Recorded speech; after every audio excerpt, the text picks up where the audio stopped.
Hey everybody, this is a very special, I guess maybe not a special day, a very odd double shot Sunday. If you're wondering, like, wait, this isn't coffee music. It's not. Wait a minute, it's not Sunday. Yeah, it's not, and it's also not Sunday. It's Thursday, and we're streaming live. We're gonna be reading. Also, cheers and shout outs to Tony and everybody at Hack the Movies. This is what happens when Ashley and I, or when Indigo Monday and Ashley Bendiksen get together, or Double Shot Sunday and Ashley Bendiksen get together in a bar.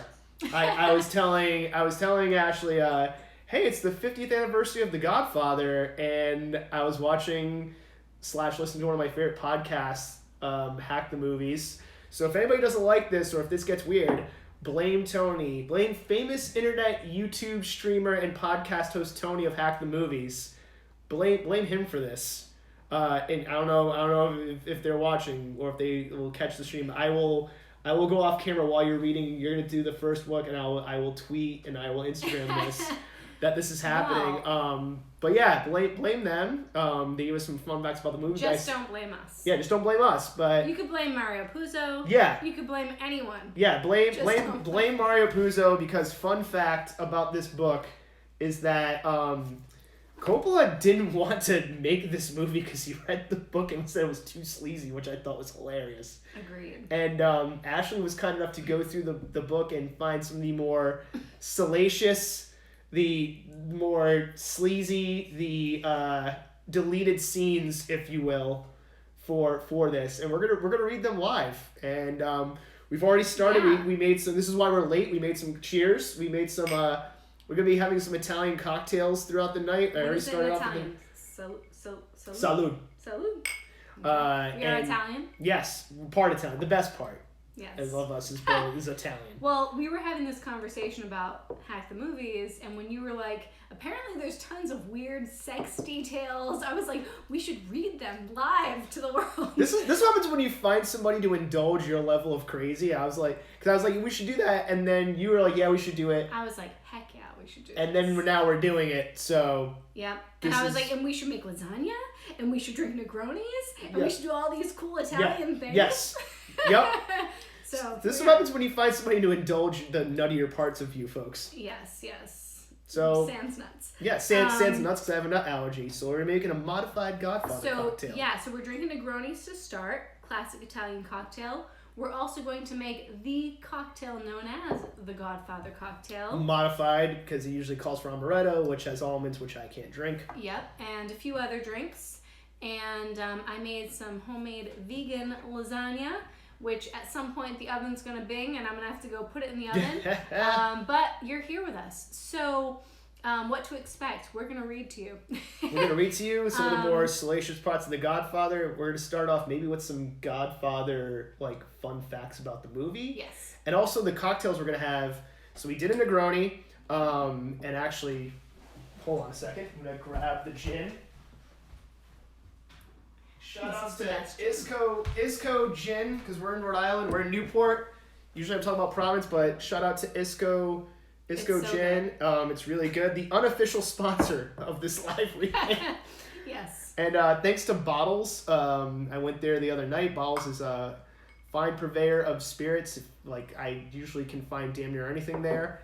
And they own a restaurant, the East End. So some local... not so local sponsors there. Anyway.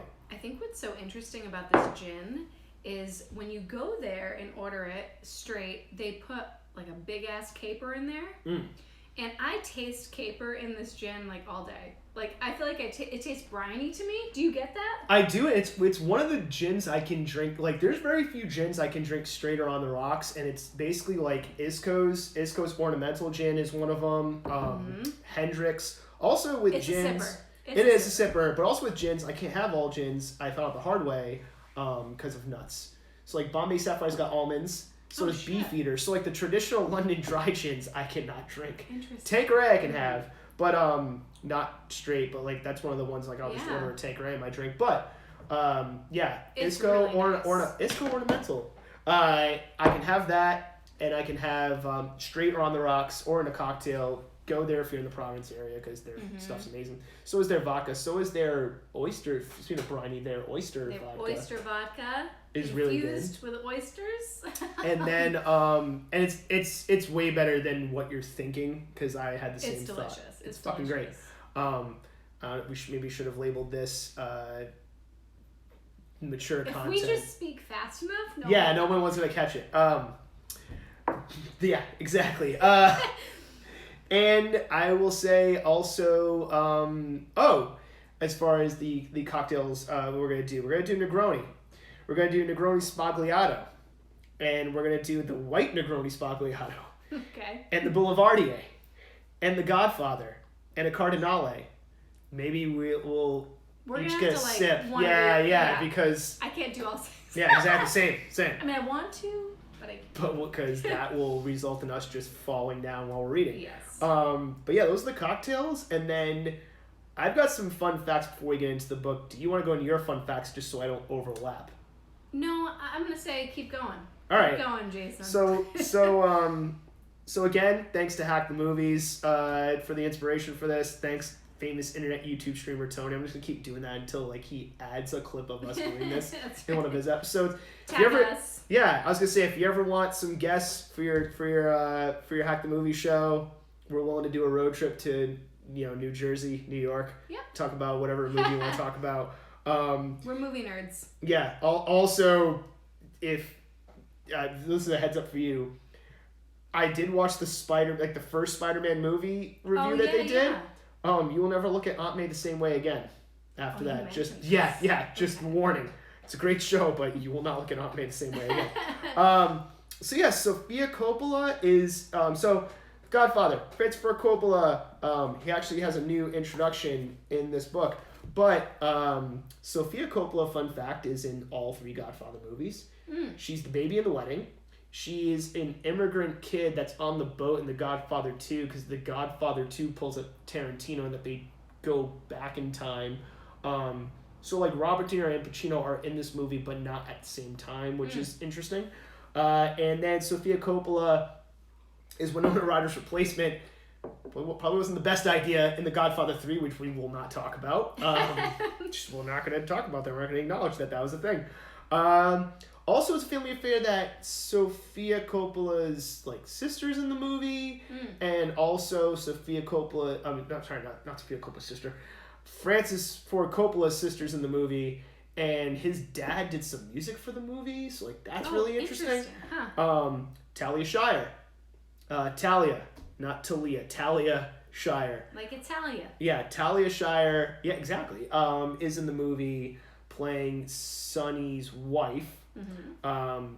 70s were a good decade because she was in that, and then she was in Rocky. So yeah, just the Italian American films in the 70s just were firing on all cylinders.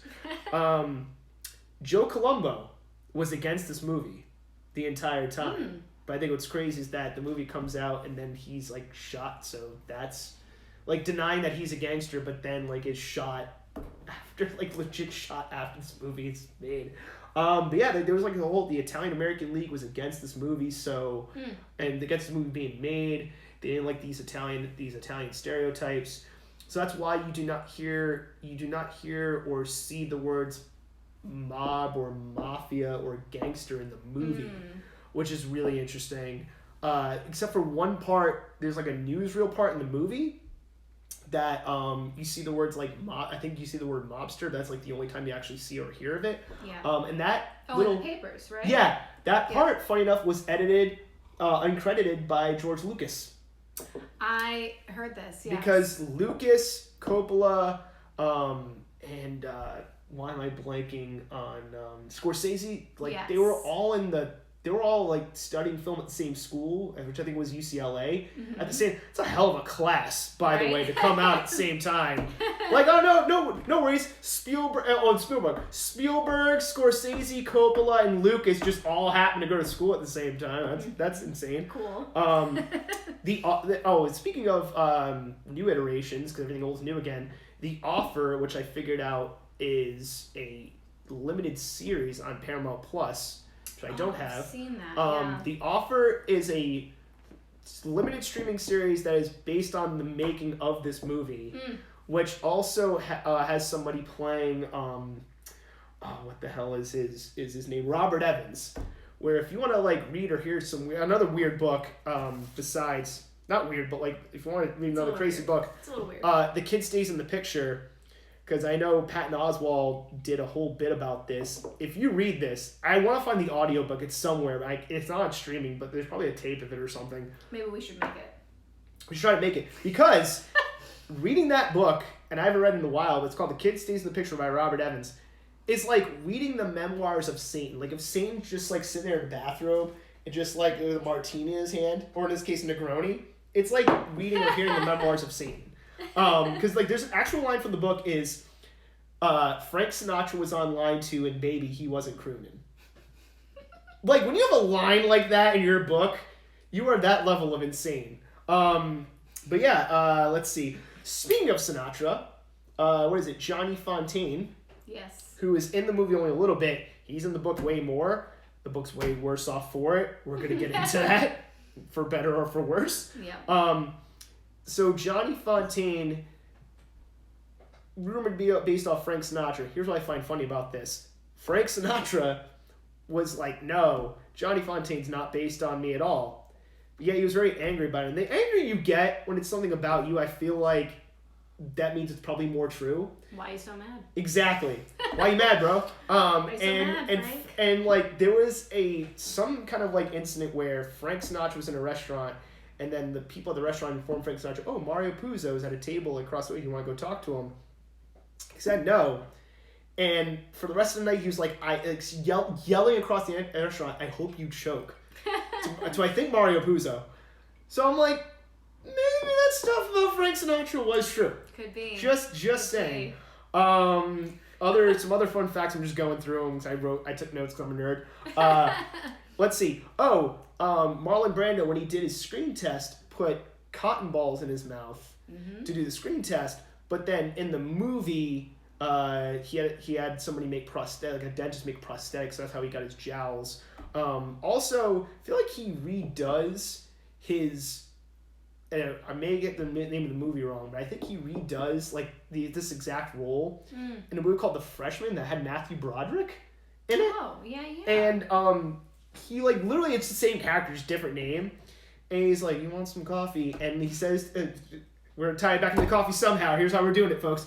And he's like, "You want some coffee?" And he's like, "Okay, fine." He's like, "Italian coffee's not like American coffee. It's like instead of saying strong, he just goes, it's got a little bit of a to it." And I'm like, wow. And then he gets the espresso, and young Matthew Broderick's just sitting there. And I don't know if this was a gag or if this was just like weird. He's like, "You need a little bit of sugar." And as he's saying, he's like, "No, you need some more sugar." And he just keeps piling on the sugar, but only for Matthew Broderick's cup. Like, oh, this American guy can't take it. He's like stirring it. And I'm like, oh, he's basically about to have espresso with the sugar. Another movie fun fact. Speaking of Marlon Brando, he didn't memorize his lines. He had like all over the room. Sometimes people were like wearing cue cards. I heard that. So yeah, that's another thing. The Luca Brasi speech. So Luca Brasi was this like former pro wrestler, and he kept messing up his lines about I hope your child's a masculine child and that kind of thing. And he kept messing it up. And Coppola's like, this is kind of like a funny thing to keep in there. So like, let's just keep it in there. And then the whole scene of him practicing was added later to make up for the fact that he kept screwing up the lines in the other part of the movie. Let's see. In the book, difference between the book and the movie.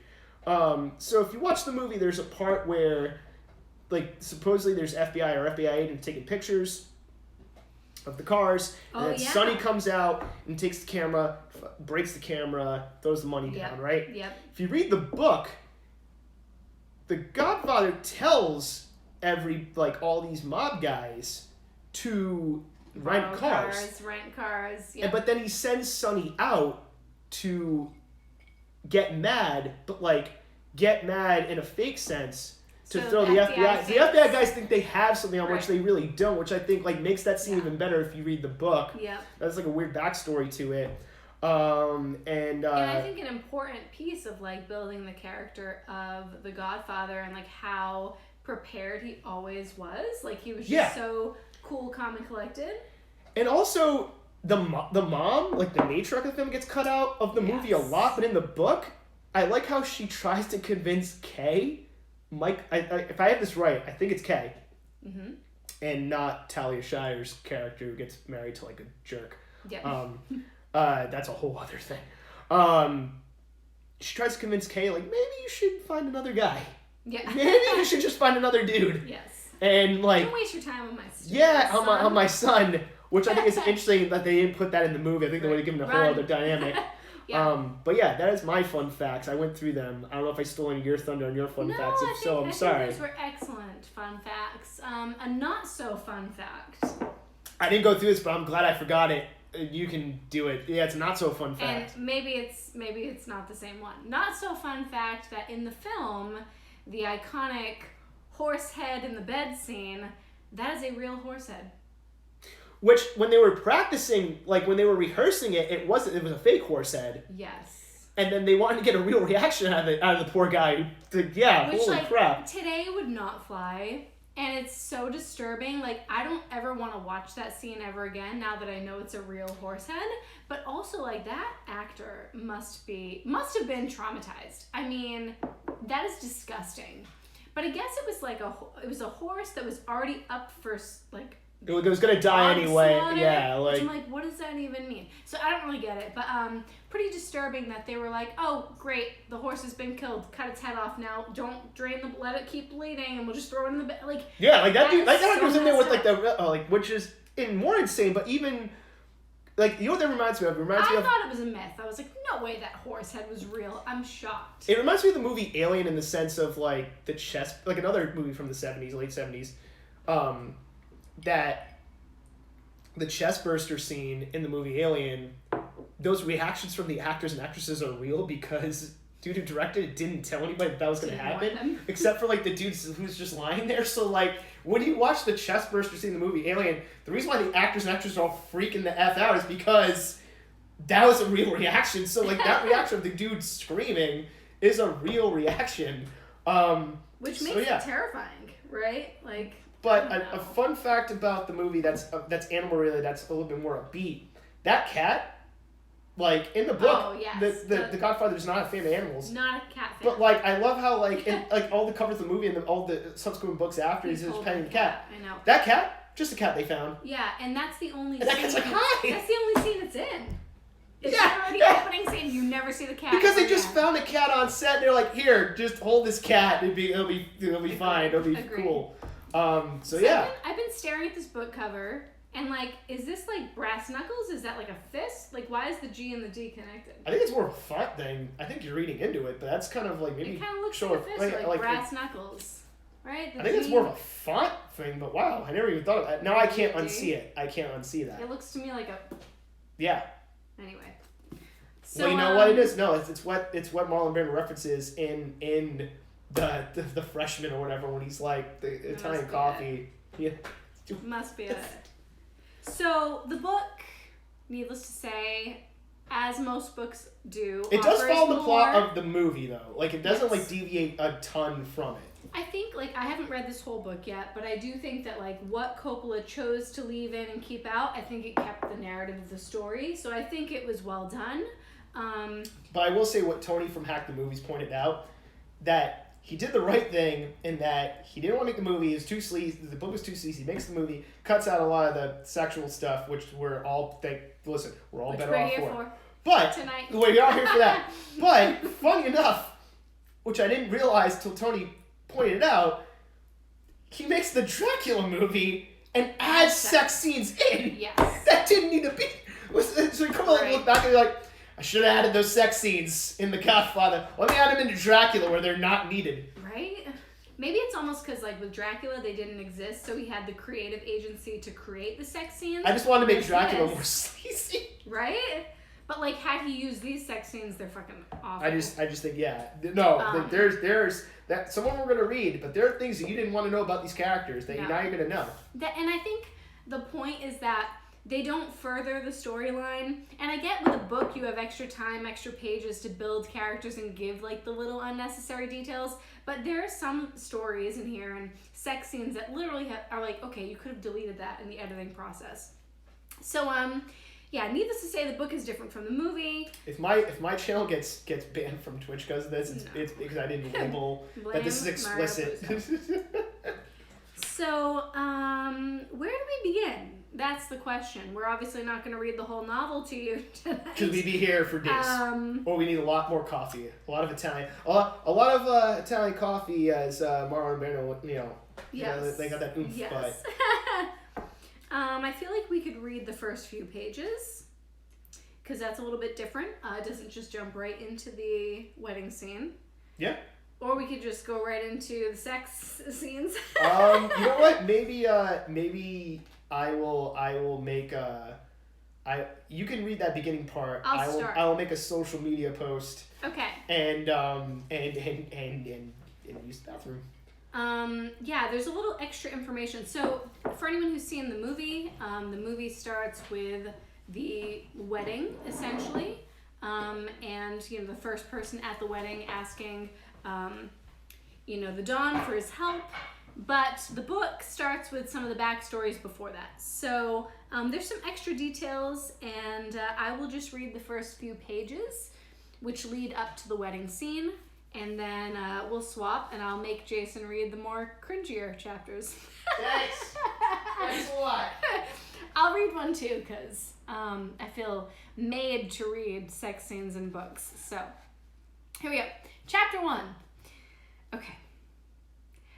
Amerigo Bonacera sat in New York Criminal Court number 3 and waited for justice, vengeance on the men who had so cruelly hurt his daughter, who had tried to dishonor her.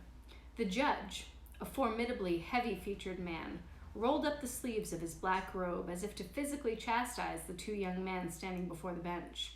His face was cold with majestic contempt. But there was something false in all this that Amerigo Bonacera sensed, but did not yet understand. You acted like the worst kind of degenerates, the judge said harshly. Yes, thought Amerigo Bonacera. Animals! The two young men, glossy hair, crew cut, scrubbed clean-cut faces composed into humble contrition, bowed their heads in submission. The judge went on. You acted like wild beasts in a jungle, and you are fortunate you did not sexually molest that poor girl, or I'd put you behind bars for 20 years. The judge paused. His eyes beneath impressively thick brows flickered slyly toward the sallow-faced American Bonacera. Few sips and I can't read. Then he lowered to a stack of probation reports before him. He frowned and shrugged as if convinced against his own natural desire, and he spoke again. But because of your youth, your clean records, because of your fine families, and because the law in its majesty does not seek vengeance, I hereby sentence you to 3 years confinement to the penitentiary, sentenced to be suspended. Only 40 years of professional mourning kept the overwhelming frustration and hatred from showing on Amerigo Bonacera's face. His beautiful young daughter was still in the hospital with her broken jaw wired together, and now these two animales went free. It had all been a farce. He watched the happy parents cluster around their darling sons. Oh, they were all happy now. They were smiling now.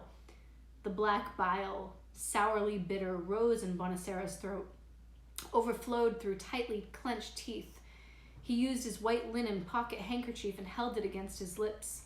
He was standing so when the two young men strode freely up the aisle, confident and cool-eyed, smiling, not giving him so much as a glance. He then let them pass without saying a word, pressing the fresh linen against his mouth. The parents of the animales were coming now, 2 men and 2 women his age, but more American in their dress. They glanced at him, shamefaced, yet in their eyes was an odd, triumphant defiance. Out of control, Bonacera leaned forward toward the aisle and shouted hoarsely, "You will weep as I have wept. I will make you weep as your children make me weep." The linen at his eyes now. The defense attorneys bringing up the rear swept their clients forward in a tight little band, enveloping the 2 young men who had started back down the aisle as if to protect their parents. A huge bailiff moved quickly to block the row in which Bonacera stood, but it was not necessary. All his years in America, Amerigo Bonacera had trusted in law and order, and he had prospered thereby. Now, though his brain smoked with hatred, though wild visions of buying a gun and killing the two young men jangled the very bones of his skull, Bonacera turned to his still uncomprehending wife and explained to her, "They have made fools of us." He paused and then made his decision, no longer fearing the cost. For justice, we must go on our knees to Don Corleone. In a garishly decorated Los Angeles hotel suite, Johnny Fontaine was as jealously drunk as any ordinary husband. Sprawled on a red couch, he drank straight from the bottle of scotch in his hand, then washed the taste away by dunking his mouth in a crystal bucket of ice cubes and water. It was 4 a.m, and he was spinning drunken fantasies of murdering his trampy wife when she got home. If she ever did come home. It was too late to call his first wife and ask about the kids, and he felt funny about calling any of his friends now that his career was plunging downhill. There had been a time when they would have been delighted, flattered by his calling them at 4 a.m, but now he bothered them. He could even smile a little to himself as he thought that on the way up, Johnny Fontaine's troubles had fascinated some of the greatest female stars in America. Gulping at his bottle of scotch, he heard finally his wife's key in the door, but he kept drinking until she walked into the room and stood before him. She was, to him, so very beautiful. The angelic face, soulful violet eyes, the delicately fragile but perfectly formed body. On the screen, her beauty was magnified, spiritualized. 100 million men all over the world were in love with the face of Margot Ashton, and paid to see it on the screen. "Where the hell were you?" Johnny Fontaine asked. "Out fucking," she said. She had misjudged his drunkenness. He sprang over the cocktail table and grabbed her by the throat. But close up to that magical face, the lovely violet eyes, he lost his anger and became helpless again. She made the mistake of smiling mockingly, saw his fist draw back. She screamed, "Johnny, not in the face. I'm making a picture." She was laughing. He punched her in the stomach and she fell to the floor. He fell on top of her. He could smell her fragrant breath as she gasped for air. He punched her on the arms and on the thigh muscles of her silky tanned legs. He beat her as he had beaten snotty smaller kids long ago when he had been a tough teenager in New York's Hell's Kitchen. A painful punishment that would leave no lasting disfigurement of loosened teeth or broken nose. But he was not hitting her hard enough. He couldn't. And she was giggling at him. Spread-eagled on the floor, her brocaded gown hitched up above her thighs. She taunted him between giggles. "Come on, stick it in, Johnny. That's what you really want." Johnny Fontaine got up. He hated the woman on the floor, but her beauty was a magic shield. Margot rolled away, and in a dancer's spring was on her feet again. She went into a childish, mocking dance and chanted, "Johnny never hurt me, Johnny never hurt me." Then, almost sadly, with grave beauty, she said, "You poor silly bastard, giving me cramps like a kid. Ah, Johnny, you will always be a dumb romantic guinea. You even make love like a kid. You still think screwing is really like those dopey songs you used to sing." She shook her head and said, "Poor Johnny. Goodbye, Johnny." She walked into the bedroom and he heard her turn the key in the lock. Johnny sat on the floor with his face in his hands. The sick, humiliating despair overwhelmed him, and then the gutter toughness that had helped him survive the jungle of Hollywood made him pick up the phone and call for a car to take him to the airport. There was one person who could save him. He would go back to New York. He would go back to the one man with the power, the wisdom he needed, and a love he still trusted, his godfather, Corleone. So as you can see, there's a trend of people needing help and turning to Don Corleone. And I'll read one more person who needed that help before it goes into the wedding scene. Because I think this is, this story is omitted a bit in the movie. The baker, Nazarene, pudgy and crusty as his great Italian loaves, still dusty with flour, scowled at his wife, his nubile daughter Catherine, and his baker's helper, Enzo. Enzo had changed into his prisoner of war uniform with his green-lettered armband, and was terrified that this scene would make him late, reporting back to Governor's Island. One of the many thousands of Italian army prisoners paroled daily to work in the American economy, he lived in constant fear of that parole being revoked. And so the little comedy being played now was, for him, a serious business. Nazarene asked fiercely, "Have you dishonored my family? Have you given my daughter a little package to remember you by, now that the war is over and you know America will kick your ass back to your village full of shit in Sicily?" Enzo, a very short, strongly built boy, put his hand over his heart and said almost in tears, yet cleverly, "Padrone, I swear by the Holy Virgin I have never taken advantage of your kindness. I love your daughter with all respect. I ask for her hand with all respect. I know I have no right, but if they send me back to Italy, I can never come back to America. I will never be able to marry Catherine." Nazarene's wife, Philomena, spoke to the point. "Stop all this foolishness," she said to her pudgy husband. "You know what you must do. Keep Enzo here. Send him to hide with our cousins in Long Island." Catherine was weeping. She was already plump, homely, and sprouting a faint mustache. She would never get a husband as handsome as Enzo, never find another man who touched her body in secret places with such respectful love. "I'll go and live in Italy," she screamed to her father. "I'll run away if you don't keep Enzo here." Nazarene glanced at her shrewdly. She was a hot number, this daughter of his. He had seen her brush her swelling buttocks against Enzo's front when the baker's helper squeezed behind her to fill the counter baskets with hot loaves from the oven.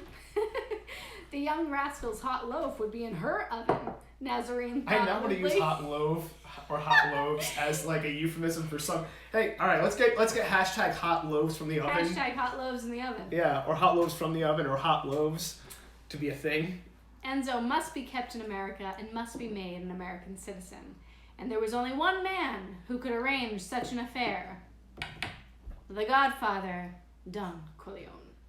So we've just seen 3 storylines get set up, and then it goes into the wedding scene, which the movie starts with. It says, "All of these people and many others received engraved invitations to the wedding." And I think the wedding scenes in the book really aren't that different. The order of the Don meeting with people is different. Interestingly, and you probably saw this in the Hack the Movies episode, is in the book they say it's a Sicilian tradition that you can't refuse a request on your daughter's wedding day, but I don't think that's actually a thing. That's not a thing, and also another thing that Hack the Movies showed, which I researched and was actually true, is that the use of Don in this book being like a mafia thing was something they made for the book, and they just kind of stuck with it, because like really it was like, at least at the time, like it changed later on in popular culture and stuff, but at least at the time this movie was made, and even in the time of the book, it was more like uncle. But when we were like making the movie and like the book, it was just like, oh, let's just go with it and see what happens. So am I gonna be reading next? Because you're gonna read next. All right. I'm gonna read like 2 sentences and then you're next. All right. Then do you want to? Should we bring out how to make a cocktail? I think we should read one more section and then do a cocktail break. Okay, well, yeah, let's do it. Okay, read, then cocktails. Gotcha. Okay. So, in the wedding scene, this is when the book really describes the key characters of the movie, of the story, including the sons, right? Who we eventually learn. But I wanted to read this description of Sonny Santino, because it plays a role later in understanding his relationship with the maid of honor and who he is. So, the eldest, baptized Santino, but called Sonny by everyone except his father, was looked at askance by the older Italian men, with admiration by the younger. Sonny Corleone was tall for a first-generation American of Italian parentage, almost 6 feet. And his crop of bushy curly hair made him look even taller. His face was that of a gross Cupid, the features even, but the bow-shaped lips thickly sensual, the dimpled cleft chin in some curious way obscene. He was built as powerfully as a bull, and it was common knowledge that he was so generously endowed by nature that his martyred wife feared the marriage bed, as unbelievers once feared the rack. It was with... It was... What's feared the... Anyway, sorry, this is like... We're not going to make it through. We really are. It was whispered that when as a youth he had visited houses of ill fame, even the most hardened and fearless Fontaine, after an odd inspection of his massive organ, demanded double price. So... It's a good thing I'm not drinking anything right now. So, point being, we learn who Sonny is, and within that one first paragraph, the most important characteristic is that he's got a big you-know-what. And that's gonna... Again, we warned you, this book is horny and sleazy. That it is so big that his wife feared the marriage bed. And there's in the house of ill repute, the women were charging double. Yes. And you're going to get to read the women talking about his Oh, marriage. great. Fantastic. So, in the movie, if you saw it, if you haven't, Sonny has a reputation for being a little promiscuous and cheating on his wife, and he sleeps around, probably because the lady's heard he got a big Z, you know? So he ends up, like, apparently him and the maid of honor are flirting the entire wedding week because they're doing rehearsals and prep, and by the time the day of the wedding comes, they sneak off together. Which you don't get any of this backstory in the movie. No. You just see him sneaking off. In the movie, they basically have a quickie. In the book, it's not a quickie. It's a little bit longer. Well, hey, they had to do that to make one of the characters for Godfather 3 that no one should ever watch. And knowing that Sonny has a big you-know-what, him and Miss Lucy Mancini just seem to be a match made in heaven. So, and you're going to find out why. I'm going to let you begin right here, bottom left. So wait, where am I reading until? From you'll, there? You'll see that there's like an end. It's not very long. It's like a page and a half or so. Well, yeah, it's like up until here. All right, you can keep going if you want. So basically up until this, and then we'll be making a cocktail?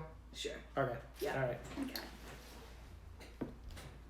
I'm reading this cold, by the way. You actually at least got a little reason. I haven't read this book in years, so...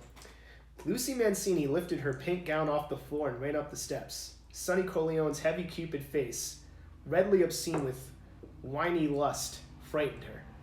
But she had teased him for the past week, to just this end. In her 2 college love affairs, she had felt nothing, and neither of them lasted more than a week. Quarreling, her second lover had mumbled something about her being too big down there. Lucy had understood, Lucy had understood, and for the rest of the school term had refused to go out on any dates. Poor girl. During the summer, preparing for the wedding of her best friend, Connie Corleone, Lucy heard the whispered stories about Sonny. One Sunday afternoon in the Corleone kitchen, Sonny's wife Sandra gossiped freely. Sandra was a coarse, good-natured woman who had been born in Italy but brought to America as a small child. She was strongly built with great breasts and had... God, Mario, Jesus. I almost lost my place with that one. And had already born 3 children in 5 years of marriage. Sandra and the other woman teased Connie about the terrors of the nuptial bed. My God, Sandra had giggled, as we're giggling right now. When I saw that pole of Sonny's for the first time, realized he was going to stick it into me, I yelled, bloody murder. After the first year, my insides felt as mushy as macaroni boiled for an hour. Great, thanks Mario. I can't look at macaroni the same way ever again. When I heard he was doing the job on other girls, I went to church and lit a candle. Okay. They had all laughed. You had me laughing too. But Lucy had felt her flesh twitching between her legs. Mario, you sleazy dude.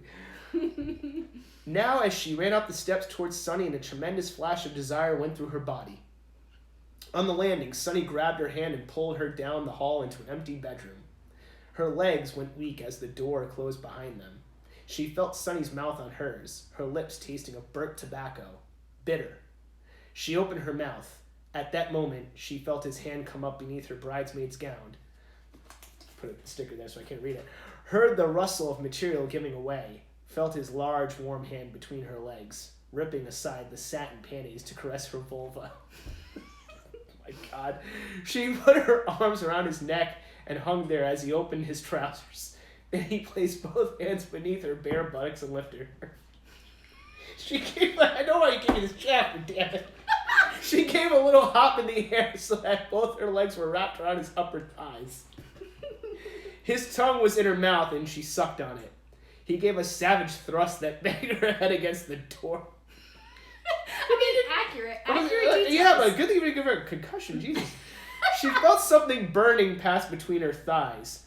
She let her right hand drop from his neck and reached down to guide him. Her hand closed in an enormous blood-gorged pull of muscle. It pulsated in her. It's like a horror movie. It's like the movie Alien. Just wait. It pulsated. It gets worse. It pulsated in her hand like an animal, and almost weeping with grateful ecstasy, she pointed it into her own wet, turgid flesh.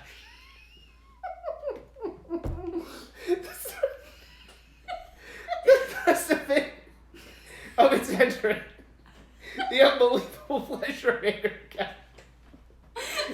gasp. Brought her legs up almost around his. I apologize, everybody, already. Neck, and then, like a quiver, her body received the savage arrows of his lightning-like thrusts. Innumerable, torturing, arcing her pelvis higher and higher until the first time in her life she reached a shattering climax. Well, you know what? I wish that we had Chris Pontius to read this, because that would be amazing. Felt his harness break, and then the crawly flood of semen over her thighs. Slowly, her legs relaxed from around his body, slid down until they reached the floor. They leaned against each other, out of breath. It gets worse. Great. It may have been going on for some time, but now they could hear the soft knocking on the door. Sonny quickly buttoned his trousers, meanwhile, blocking the door so that it could not be opened. Lucy frantically smoothed down her pink gown, her eyes flickering, but the thing that had given her so much pleasure was hidden inside sober black cloth. Then they heard Tom Hagen's voice, very low. "Sonny, you in there?" Poor Tom Hagen. Sonny sighed with relief. He winked at Lucy. "Yeah, Tom, what is it?" Hagen's voice, still low, said, "The Don wants to see you in his office, now." They could hear footsteps as he walked away. Sonny waited for a few moments, gave Lucy a hard kiss on the lips, and then slipped out the door after Hagen. Lucy combed her hair. She checked her dress and pulled around her garter straps. Her body felt bruised, her lips pulpy and tender. She went out the door, and though she felt the sticky wetness between her thighs, she did not go to the bathroom to wash, but ran straight on down the steps and into the garden. Disgusting. Yes, you dirty girl. She took her seat at the bridal table next to Connie, who exclaimed petulantly, "Lucy, where were you? You look drunk. Stay beside me now."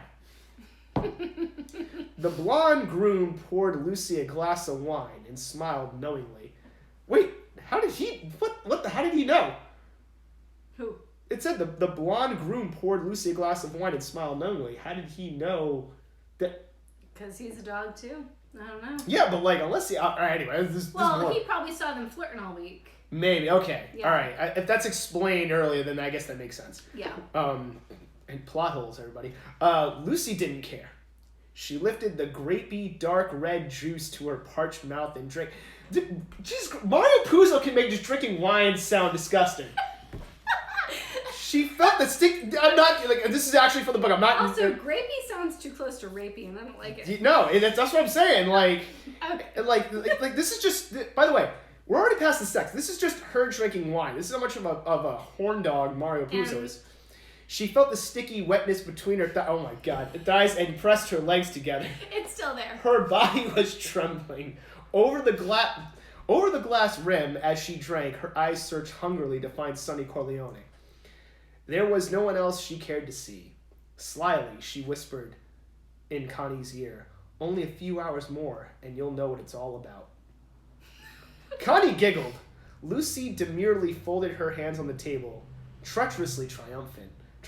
Treacherously Triumphant just sounds like a comedy special. Agreed. Treacherously Triumphant, as if she had stolen a treasure from the bride. Am I doing any more, or is that weird? I mean, it's up to you. We're at... Oh, then it's like the conversation with the Don and Bonacera, which is basically the same as the movie. Okay, so we doing read any more? Or we doing a cocktail break? We can pause and do a cocktail break. I will say. I'll get the accoutrement. You can make your comment. I'm getting the accoutrement on, and I have goddamn Mario Puzo. Well done, Jason. Thanks. I only giggled like 8 times. One thing I thought was interesting listening to Hack the Movies is like, he was like, when I read the book, I get confused about characters. And, Constanzia, I have an aunt Constance. I am Italian, and she was Auntie Connie growing up. So, like, that was a very easy connection for me to make, because, like, Connie is Constance or Constanza. My aunt Connie... she married a guy named Donald, so they were Connie and Donnie. But anyway, I just think the way that the book portrays women is really interesting. It's definitely got like a traditional gender roles slant. The fact that so Lucy, as we just heard, had a few lovers in college. And one of them was like, oh, you're too big down there. And it literally gave her a complex, which is really horrible. And it's interesting because as we're going to continue reading, this becomes a recurring conversation in her life, is that she's too large down there and maybe there's something medically wrong with her. But I think the question for me is, was anything wrong with her at all? Or was that dude in college, did he just have a small dick?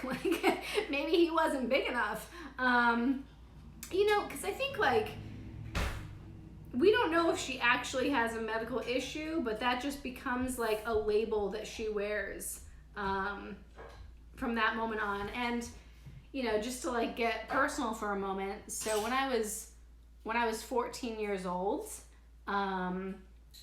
the guy I was dating made a comment about the size of my breasts, and it took me I wore this complex for a decade of is there something wrong with them? Make them here. Bring them. No, I need the. Oh, okay. Yeah. And so that one little comment made me think that there was something wrong. And for years, for a decade, I seriously considered getting implants, or maybe there's something medically, could I fix this? But really it was just some bogus ass comment by a piece of shit dude that I was hanging out with. So, I read that chapter and it angered me that she was dating a guy in college who said oh, you're really cool and all, but you're a little too big down there. What? Maybe you ain't big enough. So, yeah, I'm curious because eventually we're gonna read a chapter where it goes into her issue, and I don't know if actually, it's right, actually. But try a little bit of the prosecco before we. Okay. Yeah, I want to bring the stuff. We up. doing the prosecco? Okay. I think it tastes good. Keep going. For anyone who hasn't noticed, we've got blood oranges as garnish because we're on theme tonight, on brand. But yeah, so anyway, point being, what you say to a girl matters sometimes, and I'll be curious when we get to that chapter in a few to know whether she actually has a medical condition. I think they say it's a lowered pelvic floor that actually can make you more spacious down there, but I also have a feeling that just some douchebag basically said that because he didn't find her body pleasing in some way to him. So, poor Lucy Mancini. All right, so what cocktail are we making, Jason? Just need to grab more ice, but we're going to be making 2, and we'll taste test both of them, whatever right. One you like better, you get to have, and I'll have Hal on the other one. Let me check the icing. Actually, can you grab my glass for me? I'll try it. All right. So, cocktails. The beginning cocktail that we made is Negroni. That is the Italian, if you're gonna make any Italian cocktail, or if you're I want to know what Italian cocktails are, make it a Negroni. It's actually not a hard cocktail to make. from the sense of it's pretty easy to put together. You just need 3 ingredients, which is, we have 2 of them right here. One of them's off camera, which was the gin. So you need a good gin, a sweet vermouth, which is we got right here. And then we also have Campari. So to make a classic Negroni, it's equal parts. So it's usually about an ounce or an ounce and a half, depending on where you go. But it's usually an ounce, and it's just ounce, ounce, ounce. So it's an ounce of sweet vermouth, an ounce of Campari, and an ounce of gin. You put that all into a taller glass like this, stir, and then strain into a rocks glass like this. And that's how you get the Negroni. So what I think is kind of funny about Italian cocktails is that it's almost like Taco Bell, in the sense of Taco Bell is everything is just meat, cheese, lettuce, tomato, and a tortilla, and then whatever combinations of that make the different items. And so Italian cocktails are similar in the sense of, if you have gin, Campari, sweet vermouth, dry vermouth, and like Prosecco, which is basically Italian champagne, Italian sparkling wine, you can make a ton of different Italian cocktails. Like if you have those 5 things, gin, sweet vermouth, dry vermouth, Campari, and Prosecco, you can make a ton of different Italian cocktails. Add fruit juices of any kind, you can make even more freaking cocktails. So with that being said, we're going to make 2 cocktails. I'll make the first one, I'll let you try. I'll make the second one, let you try it. Whatever one you want, I'll let you keep. I'll keep the other one because I just like booze. So there's the Negroni. And then there's the Negroni Spagliato. The Negroni Spagliato is like a Negroni that's got vermouth and Campari, but then you switch out the gin for Prosecco. See, my Taco Bell comment's starting to make sense. It's just different combinations of stuff. And so we're going to make that first. Do you have the measuring? Get it. Get that. We're trying to be exact here. But yes. to make the Negroni Spagliato, what we're going to do is we're going to have these 3 ingredients, which is going to be we're going to do our Campari and vermouth first. We're going to stir those up. So we're going to do an ounce. And this is why I needed this. Thank you for that. It's the jig. So this is an ounce and an ounce and a half. It was called something different. Jig. It's not bad, but it's like a very weird name. Jigger, Jigger doesn't feel right. Yeah, it doesn't. So we're going to do an ounce. Oh, do you have the long spoon? My goodness. So needy, Jason. So I thought you forgot everything. Well, we need to move the kitchen into the... Yeah, exactly. So an ounce of vermouth. Thank you. You're welcome. An ounce of, and also we're using a regular spoon. If you have a bar spoon, even better. Where this is now reminded that we need to get Ashley some barware. Some bar spoons. She's got some awesome barware, but we need to get the rest of the awesome barware. Also, I really like Campari, random, but no, Campari's great. I could sip Campari straight. Also, since we're on this Italian-American theme, if you don't like Campari, because I think some of these cocktails, sometimes people think of that these things as rules, it must be this, but play around with your cocktails because there's Campari, but what I really like is from St. George, just a brief but necessary, I think, aside. St. George makes Bruto Americano, which is an American answer to Campari, and I think flavor-wise, it goes a little bit more in-depth. Sorry to all the traditionalists and traditional Italians out there. But I like Bruto Americano better, but I was going to buy a full bottle. Just for this, we got the half bottle size. They don't make it in a half bottle size. It's cute, though.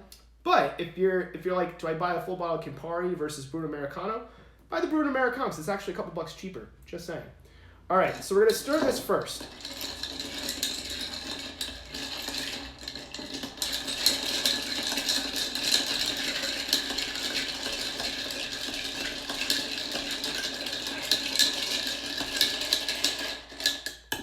Solid stir. Yeah.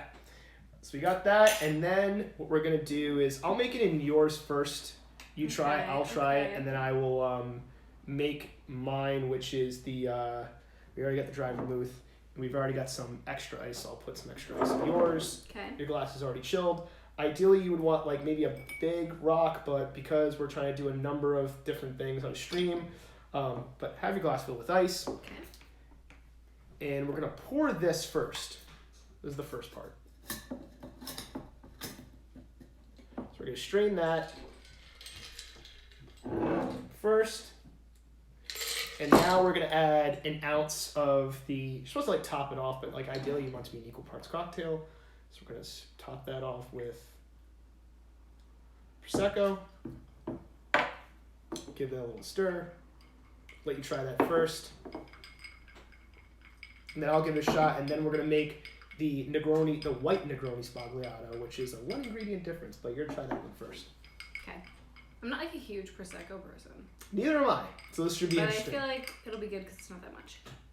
And because there's other things in it. I like it. Pretty similar to a Negroni. It's sweeter, obviously. It's like a Negroni soda. Yes. And like a little bit on the sweeter I would side. agree with that. Yeah, it's a Negroni soda. Okay, so you that's have the for now regular. you have the Negroni Spagliato because in case you want to switch. Okay. All right, so now what we're gonna do is we're gonna make a white Negroni Spagliato, which is gonna be similar but different. I know. And before anybody's like, you should wash out the glasses and yeah, we get it. We're trying to do this on a live stream. This is not like exact. We're not bartenders. Maybe we should be. Also, we don't care. We're the ones drinking it, not you. We're the ones drinking it. We're just saying if you want to make some Italian cocktails. All right, so the white Negroni Spagliato is the same as the Negroni Spagliato with one key difference. You're going to use white or dry vermouth. There is white vermouth, there's dry vermouth. We chose dry for this. But still Campari. Yeah, we chose dry for this. And also another thing about dry vermouth or white vermouth, you want to keep it chilled. So, starting all over again, we're going to do 1 ounce of our dry vermouth. And then we're going to do... I think we should make our own Taco Bell combo of a cocktail. Well, we have some fun simples. Well, we still have the Godfather and we still have and the Boulevardier, which we're going to share. And then we still have the last one after that, which is the Cardinale. Okay. So, yeah. Maybe it's for after the stream. Okay. We gotta get through this. And we're already giggling because we have the humor. Wait till we get to the. We have the sense of humor. No, don't even get upset. I want to start laughing. The big vagina scene. Oh my god. Anyway. The surgery that she undergoes. You know what? I didn't label this as explicit. If I get kicked off at Twitch, I'm blaming you. No, you're gonna be fine. Yeah. As you say that now. That's on that. That goes on here. There we go. Okay. So we have the two parts. And the thing is, you want to, like, with these, the Negroni Spagliato, you actually want to top it off. I've read that you can blend them all together, but you want to top it off first. So blend these two together. So just like the Negroni Spagliato, for the white Negroni Spagliato, stir.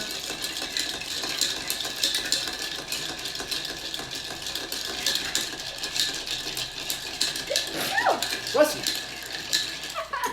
So same cocktail. One ingredient difference. But sweet vermouth versus dry vermouth. Yep, and then those are both variations off the Negroni, which is swap out the gin, swap out like the gin for this, and you get the Spagliato. So it's very similar. Interesting. Again, hence my Taco Bell comment. Negronis are an excellent drink if you've never gone to a restaurant and ordered one. Highly recommend. Classic cocktail, phenomenal cocktail. Especially if it's good if you go to an Italian restaurant. If you ask for a Negroni and they don't know what you're talking about, you may want to leave that restaurant. Run. Yeah, and if you can't run, order wine. Yeah, like there's a place in town that makes variations of Negronis. So yes, it's made with gin, but you can also try making it with different liquors as the base. You can try tequila, mezcal, whatever you want. I feel like the Negroni, if you think about it, is like an Italian answer to the old fashioned. Yes. Like that they're like there's rules, but then you can play around with the rules and get different combinations. I'm a big fan of a mezcal old fashioned. I mean, mezcal Negroni sounds great. Yes. So. We might go out for one. Yeah. That'll be, maybe we'll if take we're you alive. on. Yeah, if we're alive. Okay. I mean, we got the lasagna to eat, so. We've got a whole lasagna to split.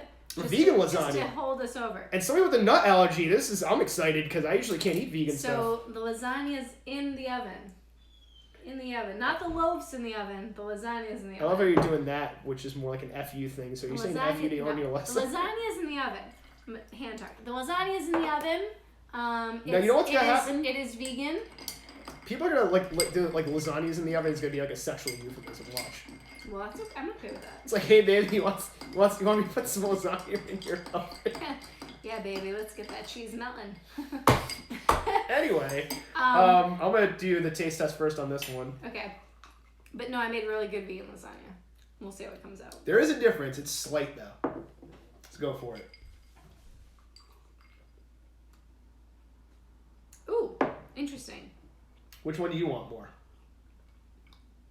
This one's much sweeter. Yeah. I kind of like this one. All right, But also this one's, I feel like it's already halfway gone. I mean, I'll Fuck it, we'll just share. I'll down it. Okay. You can have that one. Okay, perfect. That's good. I can drink a little more because I'm not commuting home. I'm a chivalrous dude. Yeah. Are you reading next? All right, sure.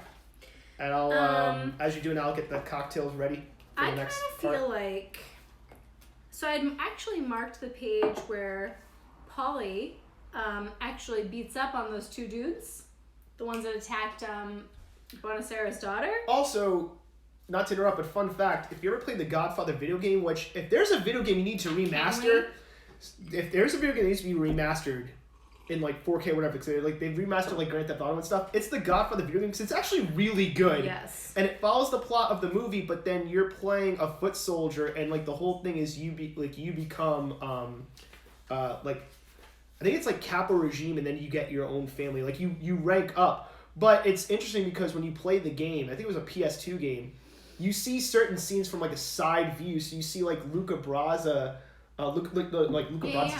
dying, but like you see it from like you're watching through a door, yes. And then like they chase after you. But also like one of your first missions in that game is like the game starts with the whole like the baker going to the Godfather. The mortician going to the Godfather saying like, hey, like my daughter got roughed up. And then your first mission in the Godfather game is to go rough up those dudes. Interesting. That's your first mission in the game. So like, somebody remake that game, like remaster it, please. It's great. Also, speaking of his character, Luca Brasi is like plays a big role in He's also Don's freaking life. brutal, by the way. Like he hacks off a dude's leg He's like while the guy's still alive. Like he is not this like gentle giant as portrayed in the movie. Agreed. He is like wildly feared. He is like known as being like a savage, ruthless killer.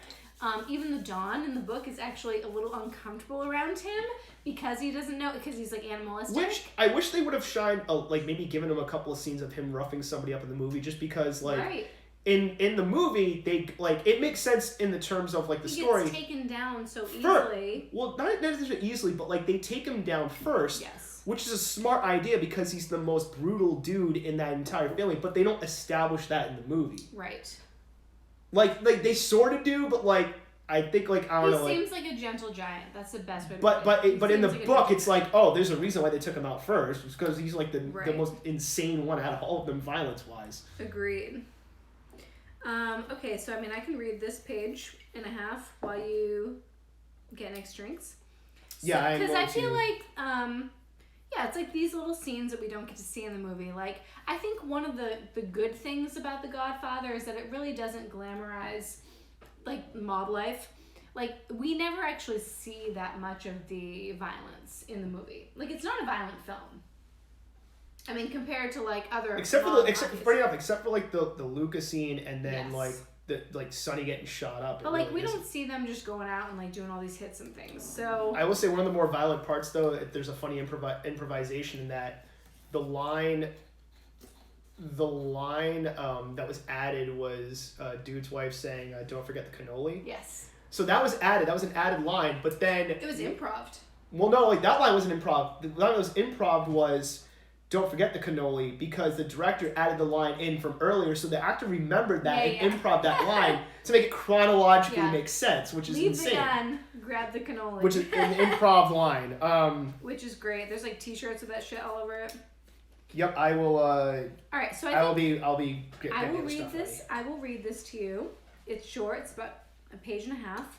And then we've got the Johnny Fontaine sex scene, then we've got the poor Lucy Mancini big vagina scene.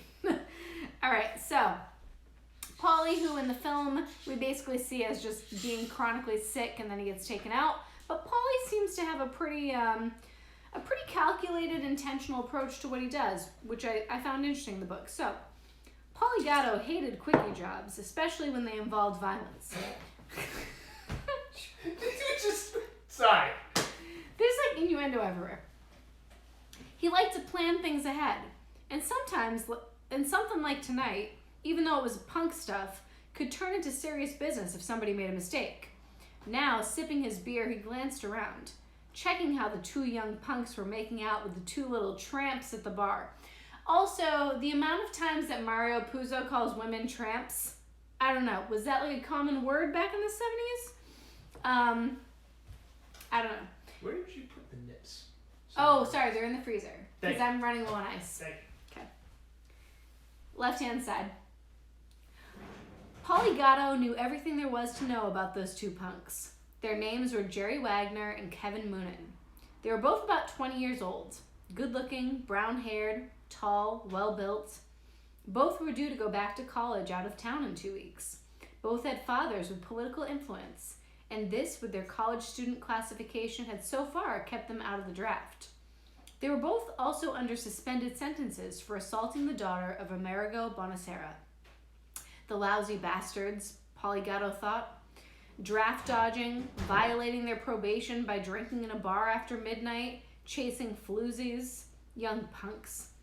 Polly Gatto had been deferred from the draft himself because his doctor had furnished the draft board with a document showing that his patient, male, white, age 26, unmarried, had received electrical shock treatments for a mental condition. Sounds horrifying. Right? Jesus. Okay. All false, of course. But Polly Gatto felt that he had earned his draft exemption. It had been arranged by Clemenza after Gatto had made his bones in the family business. It was Clemenza who had told him that this job must be rushed through before the boys went to college. Why the hell did it have to be done in New York? Gatto wondered. Clemenza was always giving extra orders instead of just giving out the job. Now, if those two little tramps walked out with the punks, it would be another night wasted. He could hear one of the girls laughing and saying, "Are you crazy, Jerry? I'm not going in any car with you. I don't want to wind up in the hospital like that other poor girl." Bitch. Her voice was spitefully rich with satisfaction. That was enough for Gatto. He finished up his beer and walked into the dark street. Perfect. It was after midnight. There was only one other bar that showed light. The rest of the stores were closed. The precinct patrol car had been taken care of by Clemenza. They wouldn't be around that way until they got a radio call, and then they'd come slow. He leaned against the four-door Chevy sedan. In the back seat, two men were sitting, almost invisible, although they were very big men. Polly said, "Take them when they come out." He still thought it had all been set up too fast. Clemenza had given him copies of the police mugshots of the two punks, the dope on where the punks went drinking every other night to pick up bar girls. Polly had recruited two of the strong arms in the family and fingered the punks for them. He had also given them their instructions. No blows on the top or the back of the head. There was to be no accidental fatality. Other than that, they could go as far as they liked. He had given them only one warning. If those punks get out of the hospital in less than a month, you guys go back to driving trucks. The two big men were getting out of the car. They were both ex-boxers who had never made it past the small clubs and had been fixed up by Sonny Corleone with a little loan shark action so that they could make a decent living. They were, naturally, anxious to show their gratitude. When Jerry Wagner and Kevin Moonen came out of the bar, they were perfect setups. The bar girls' taunts had left their adolescent vanity prickly. Polly Gatto, leaning against the fender of his car, called out to them with a teasing laugh. "Hey, Casanova, those broads really brushed you off." The two young men turned on him with delight. Polly Gatto looked like a perfect outlet for their humiliation. Ferret-faced, short, slightly built, and a wise guy in the bargain. They pounced on him eagerly and immediately found their arms pinned by two men grabbing them from behind. At the same moment, Polly Gatto had slipped onto his right hand a specially made set of brass knuckles studded with 1/16-inch iron spikes. His timing was good. He worked out in the gym 3 times a week. He smashed the punk named Wagner right on the nose. The man holding Wagner lifted him up off the ground, and Polly swung his arm, uppercutting into the perfectly positioned groin. Wagner went limp, and the big man dropped him. This had taken no more than 6 seconds. Now, both of them turned their attention to Kevin Moonen, who was trying to shout. The man holding him from behind did so easily with one huge muscled arm. The other hand he put around Moonan's throat to cut off any sound. Polygato jumped into the car and started the motor. The two big men were beating Moonan to jelly. They did so with frightening deliberation, as if they had all the time in the world. They did not throw punches and flurries, but in timed slow-motion sequences that carried the full weight of their massive bodies. Each blow landed with a splat of flesh splitting open. Gatto got a glimpse of Moonan's face. It was unrecognizable. The two men left Moonan lying on the sidewalk and turned their attention to Wagner. Wagner was trying to get to his feet and he started to scream for help. Someone came out of the bar and the two men had to work faster now. They clubbed Wagner to his knees. One of the men took his arm and twisted it, then kicked him in the spine. There was a cracking sound and Wagner's scream of agony brought windows open all along the street. The two men worked very quickly. One of them held Wagner up by his two hands around Wagner's head like a vise. The other man smashed his huge fist into the fixed target. There were more people coming out of the bar, but none tried to interfere. Polygato yelled, "Come on, enough!" The two big men jumped into the car, and Polly gunned it away.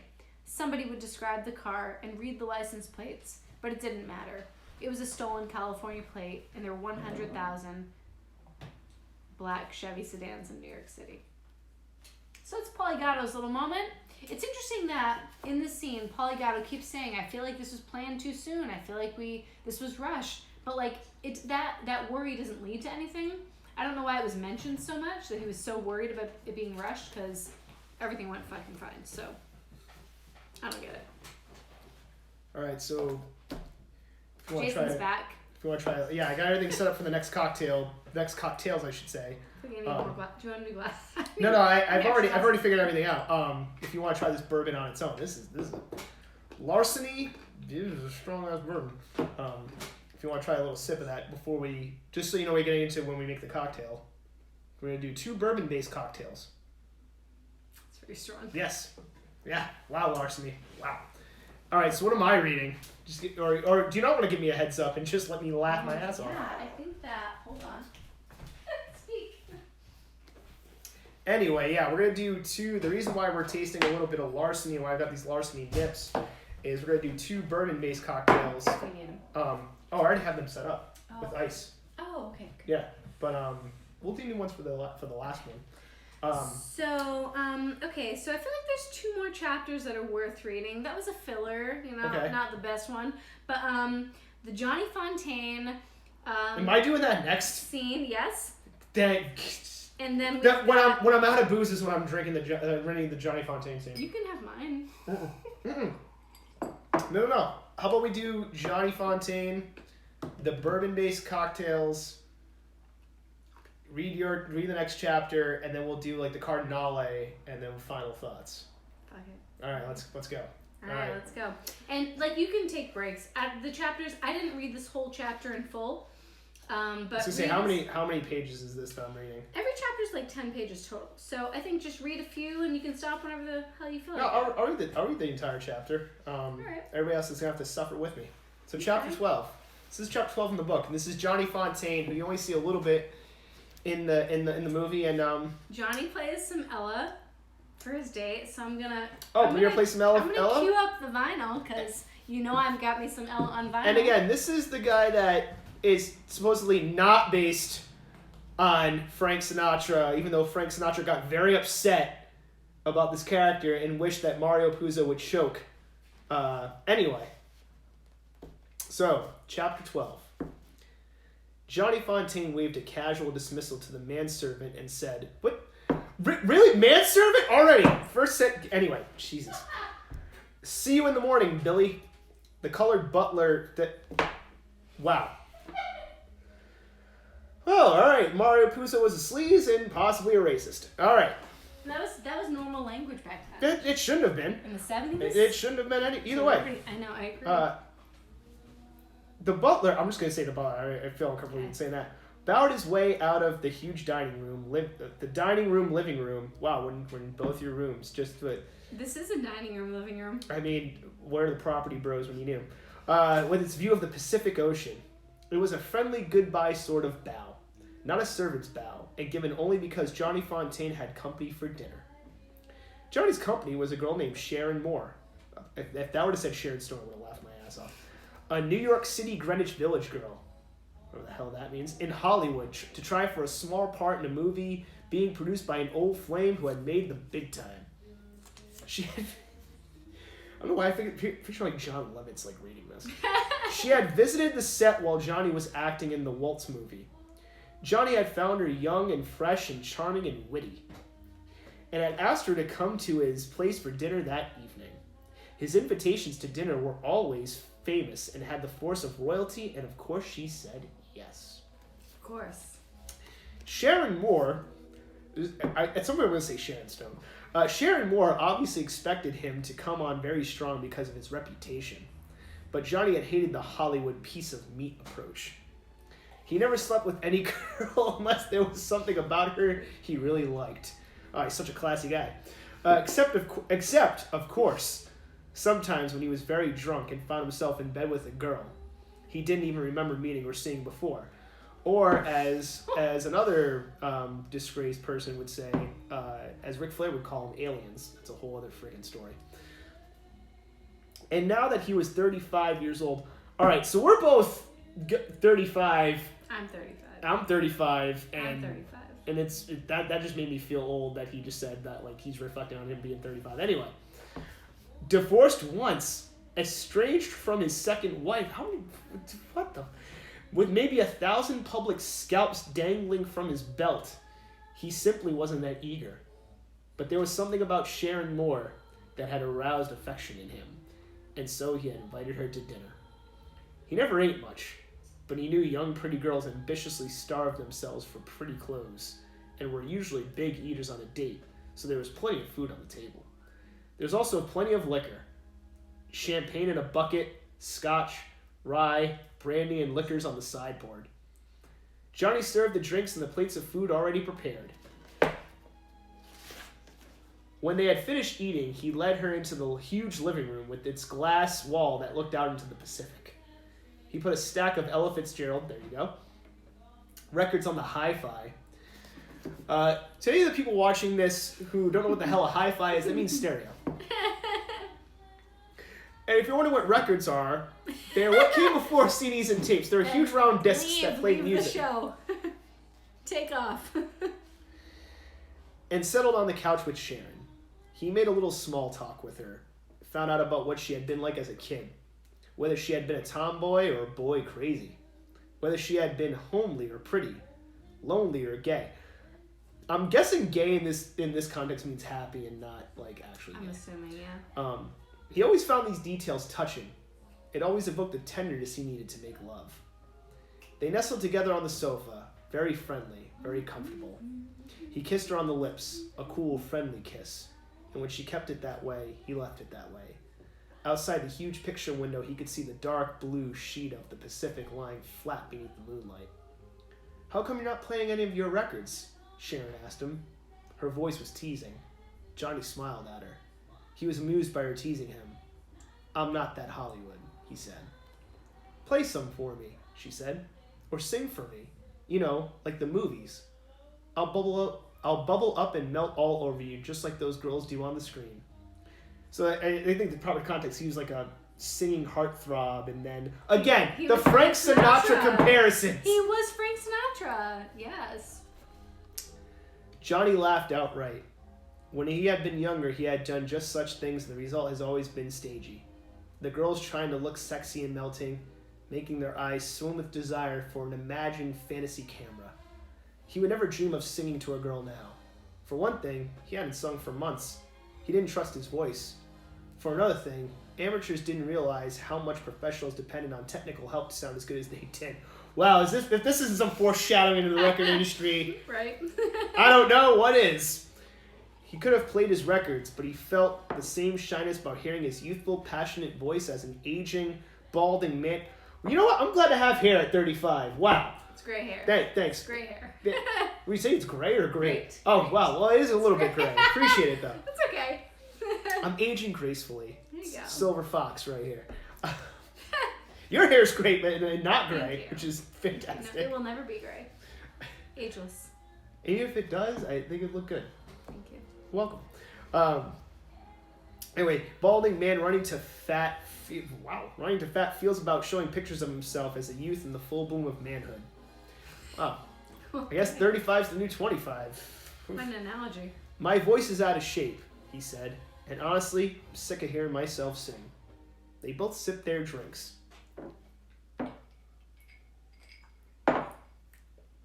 And I got blood orange on my nose. I hear you're great in this picture, she said. Is it true you did it for nothing? Just a token payment, Johnny said. He got up to give her a refill in her brandy glass, gave her a gold monogrammed cigarette, and flashed his lighter out to hold the light for her. She puffed on the cigarette. How ballin' do you have to be back in that day? They have monogrammed cigarettes.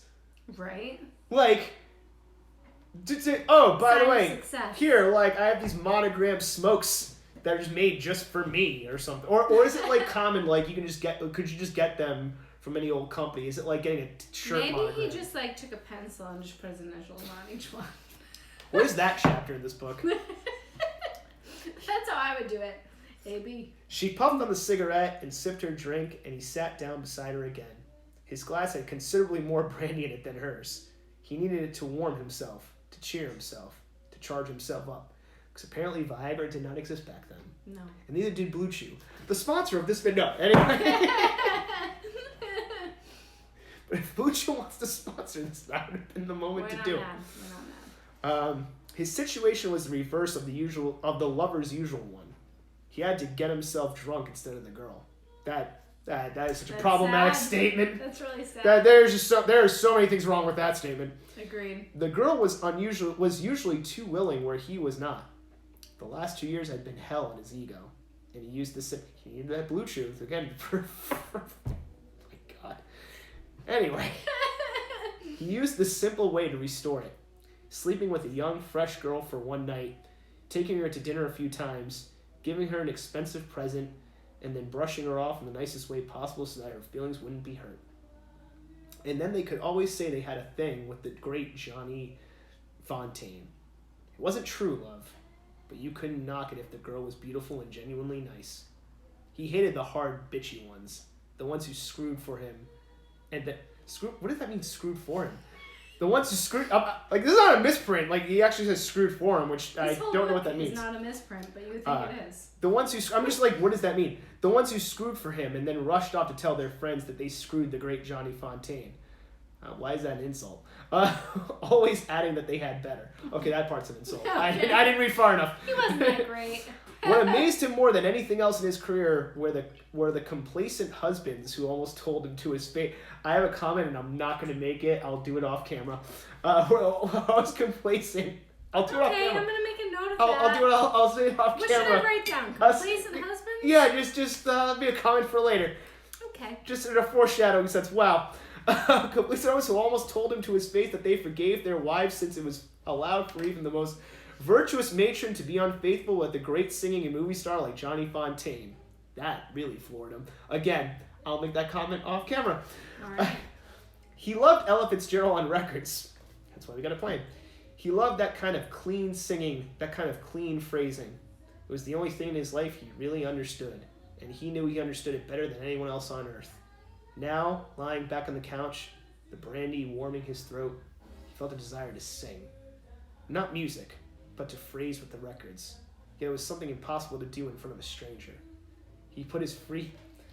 Got another Blue Chew reference right there. He put his free hand in Sharon's lap, sipping his drink from his other hand, without any slyness, but with the sensualness of a child seeking warmth. His hand in her lap... Wait, what?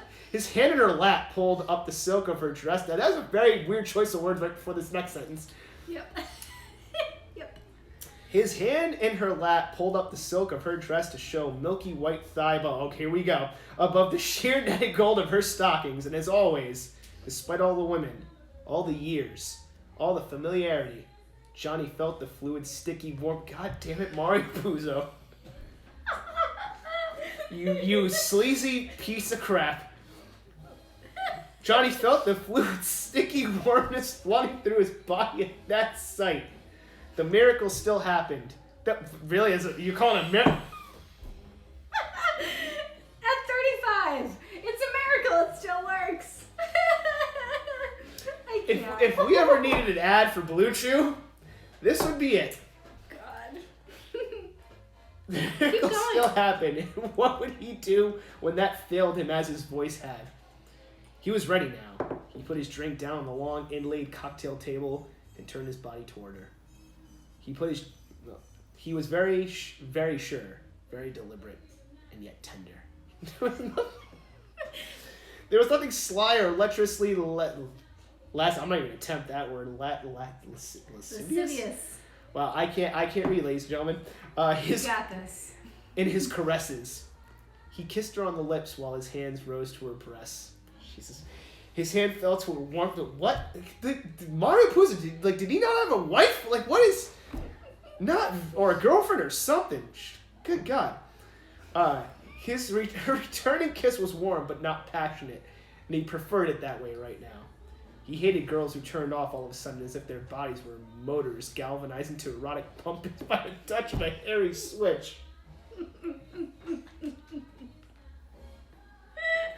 should read that sentence again, nice and clear. Again, he hated girls who turned on all of a sudden as if their bodies were motors galvanized into erotic pumpings by the touch of a hairy switch. Mario Puzo's the Godfather, everyone!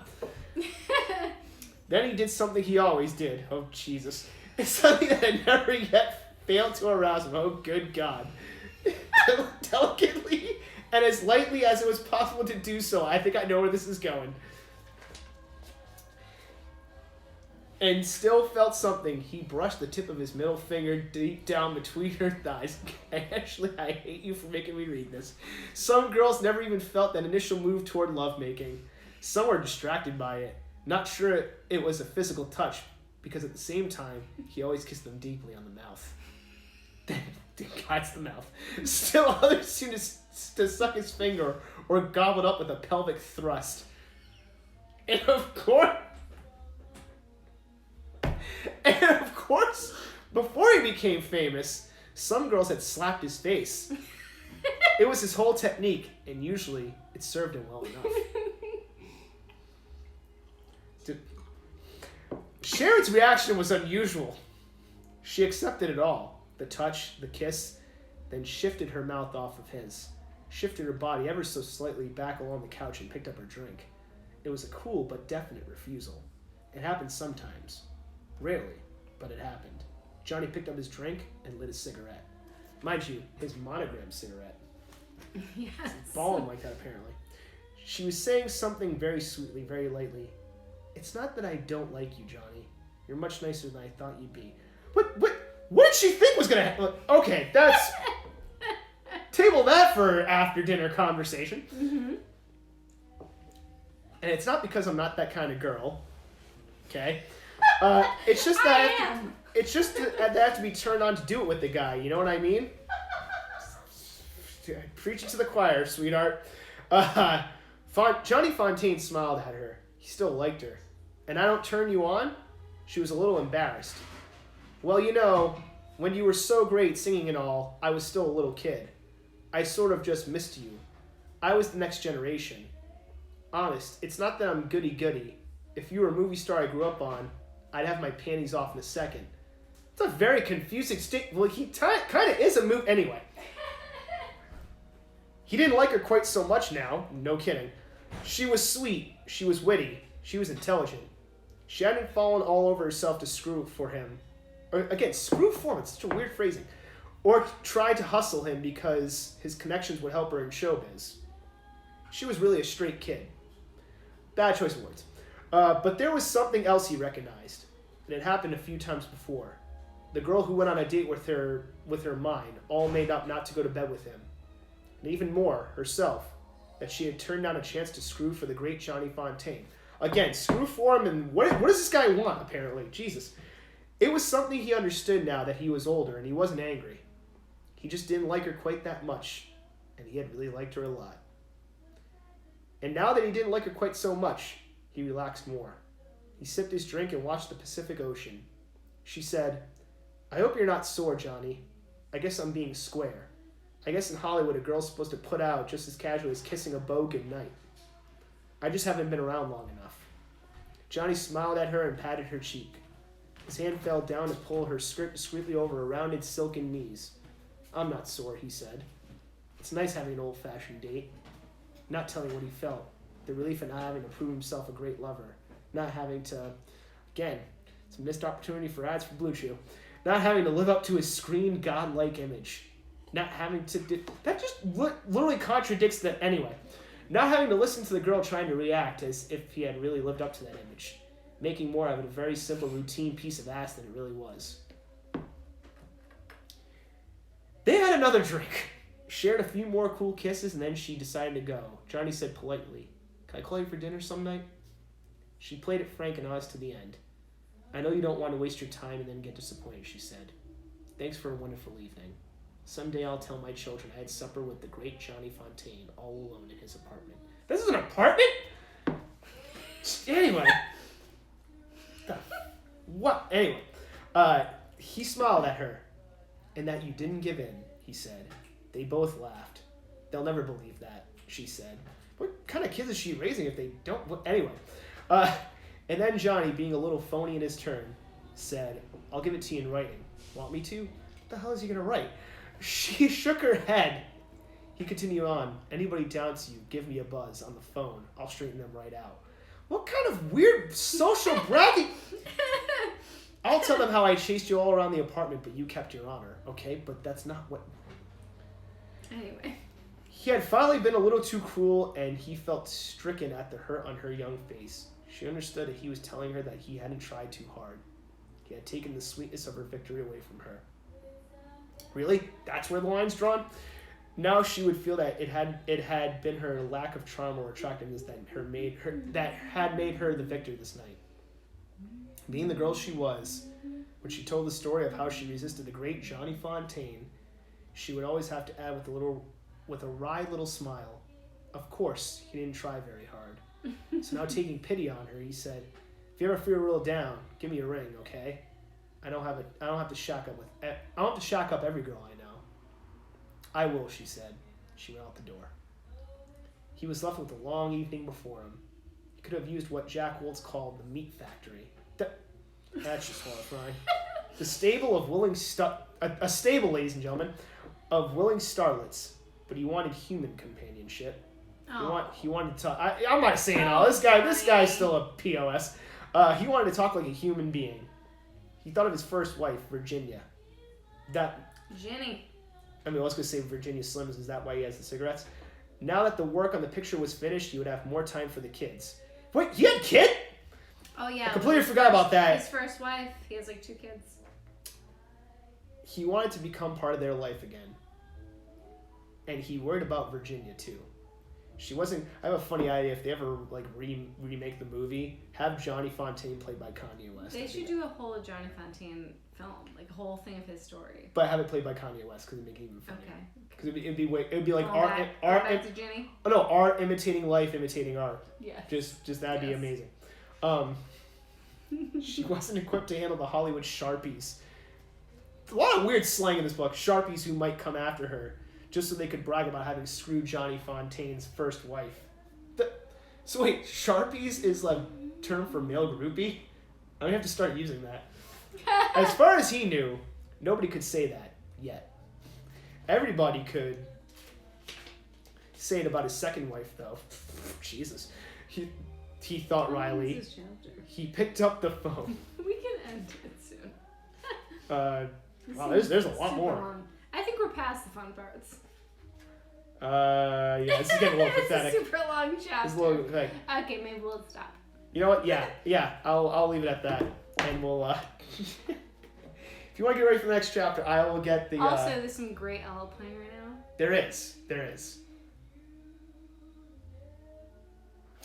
And with that, do you want to set the next set what the next chapter, the next thing you're going to read is going to be about, and I will get the cocktail accoutrement ready. So, real quick though, like I mentioned this earlier, the traditional gender roles of men versus women is so prominent in the book and the movie.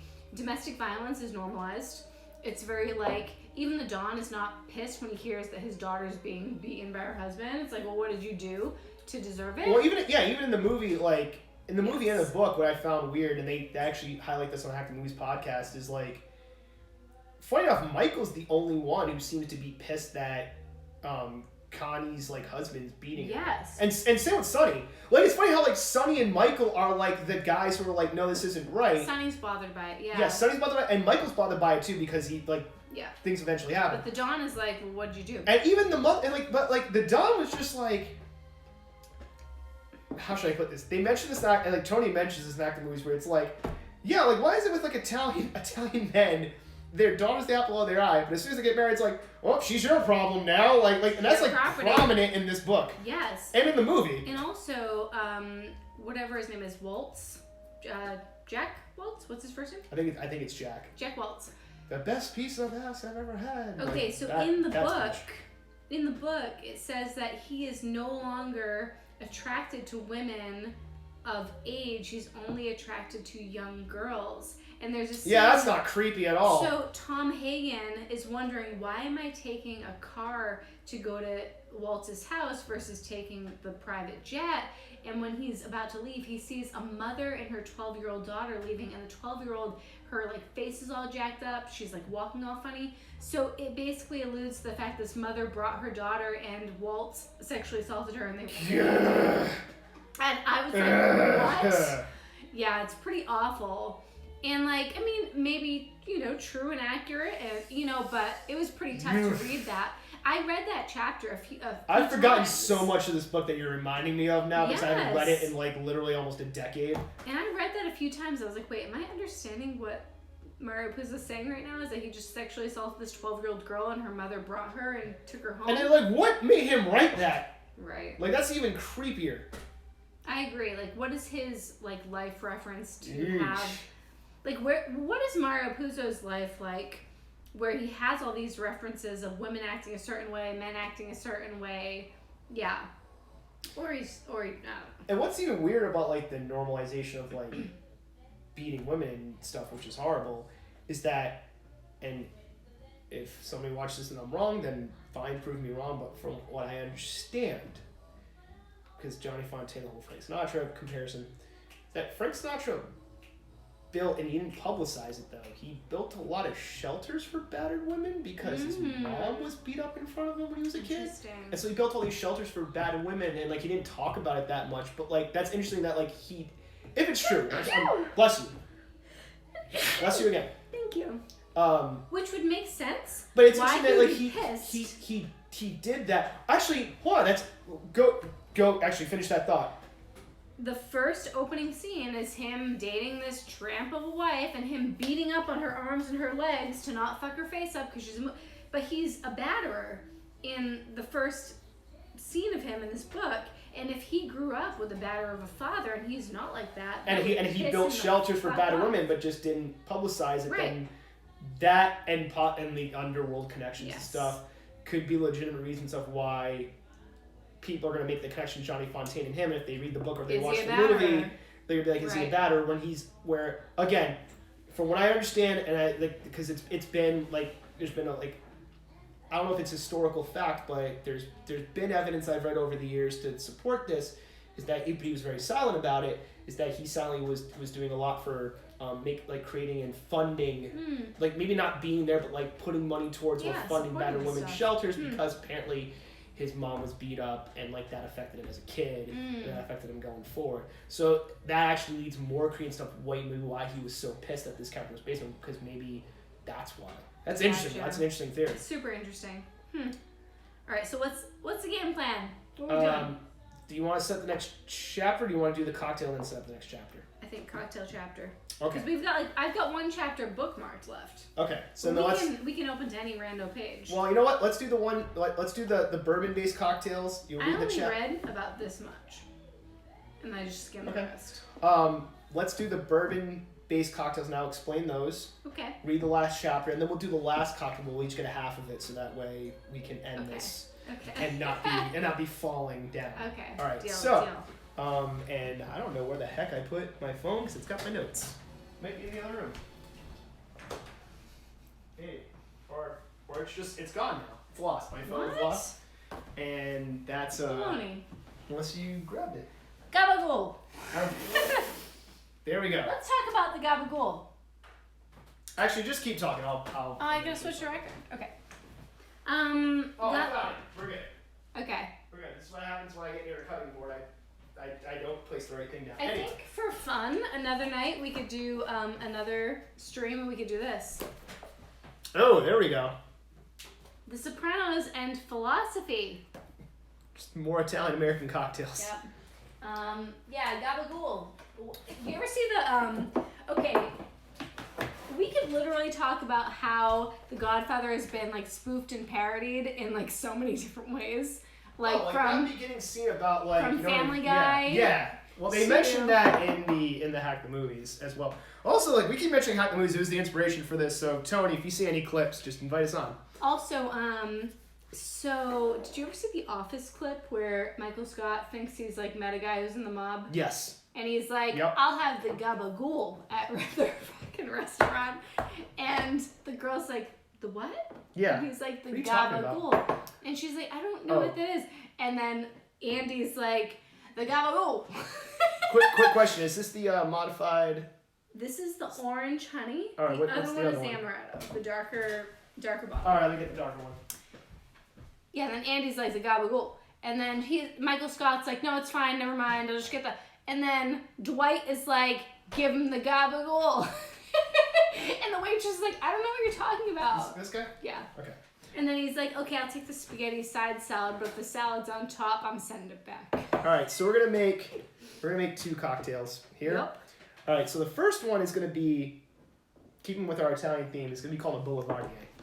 The Boulevardier is, again, you can switch out so many things. The Boulevardier is the Negroni. So again, the 1 ounce gin, 1 ounce Campari, 1 ounce sweet vermouth. But we're gonna now switch the gin out for bourbon, which we got some Larceny nips. Larceny's very strong bourbon, so it's gonna be interesting how this plays out. All right. It's very on brand for the night, I would say. Yeah.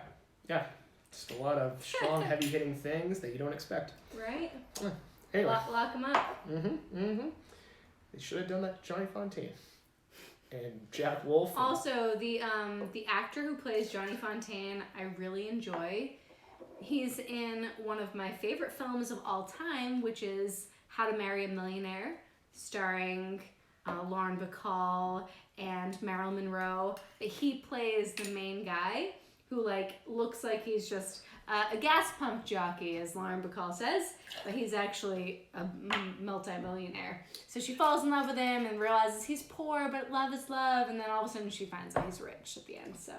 So he's a good actor. We've combined our bourbon, Campari, and now our sweet vermouth in equal parts. And I'll pour it into yours, and then I'll make the Godfather in mine. And then whatever one you like better, we'll go with that. Of our 2 bourbon drinks, and then we'll split the last drink at the end half and half, so we're not falling out of our seats. So again, if you want to do a Boulevardier, you don't, or if you don't like gin, Boulevardier is the same thing as Negroni, equal parts gin, Campari, and sweet vermouth, but replace the gin with bourbon, you have a Boulevardier. Give that a stir.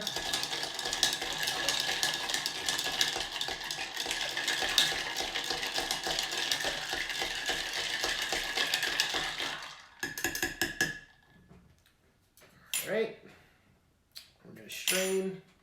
We've got some big ice cubes. They actually did freeze over, so... The big cube? Yep, the big cubes. So ideally for these cocktails, you want the big cubes. Always want the big cube. Alright, so we're actually going to pour that into yours. Try a little bit, I'll try a little bit, and then I'll pour the next... As you try that and talk about that, I will build the next one. Alrighty. But give that a try, and then I'll give it a shot, see how it came out. Boulevardier.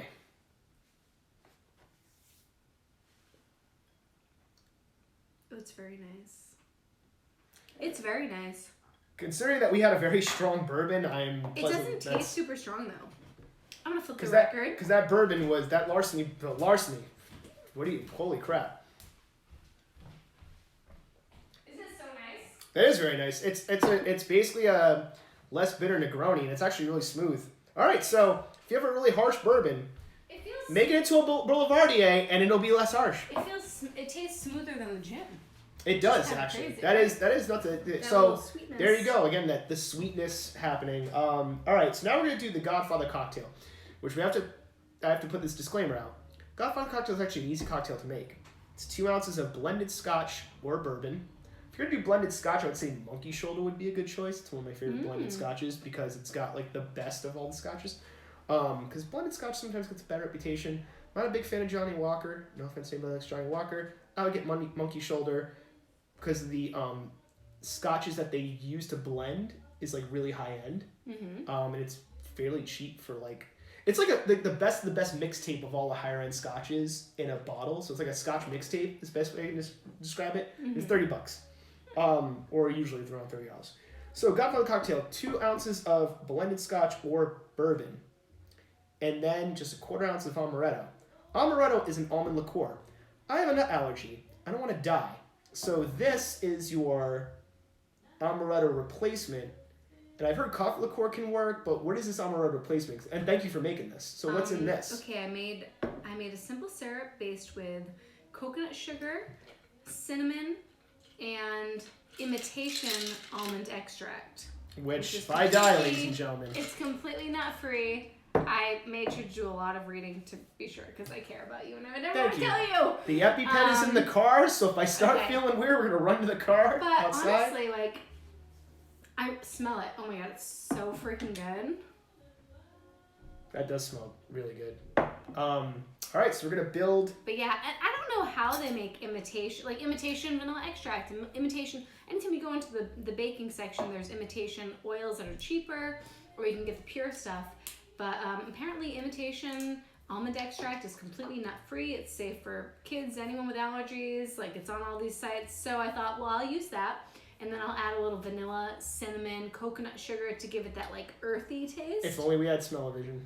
Anyway. If we only had smell-o-vision. All right, so we're gonna build this for the Godfather. So 2 ounces of your bourbon or blended Scotch whiskey. I love almond flavor and things. As a Norwegian, Scandinavian. Just keep rubbing in that I can't have it. That's fine. I grew up eating like marzipan, like almond paste and cakes and stuff, and I just really love it. And then we're gonna do a 1/2 ounce. Which I have to like look into it. Oh. A little bit above. We're good enough. 1/2 ounce.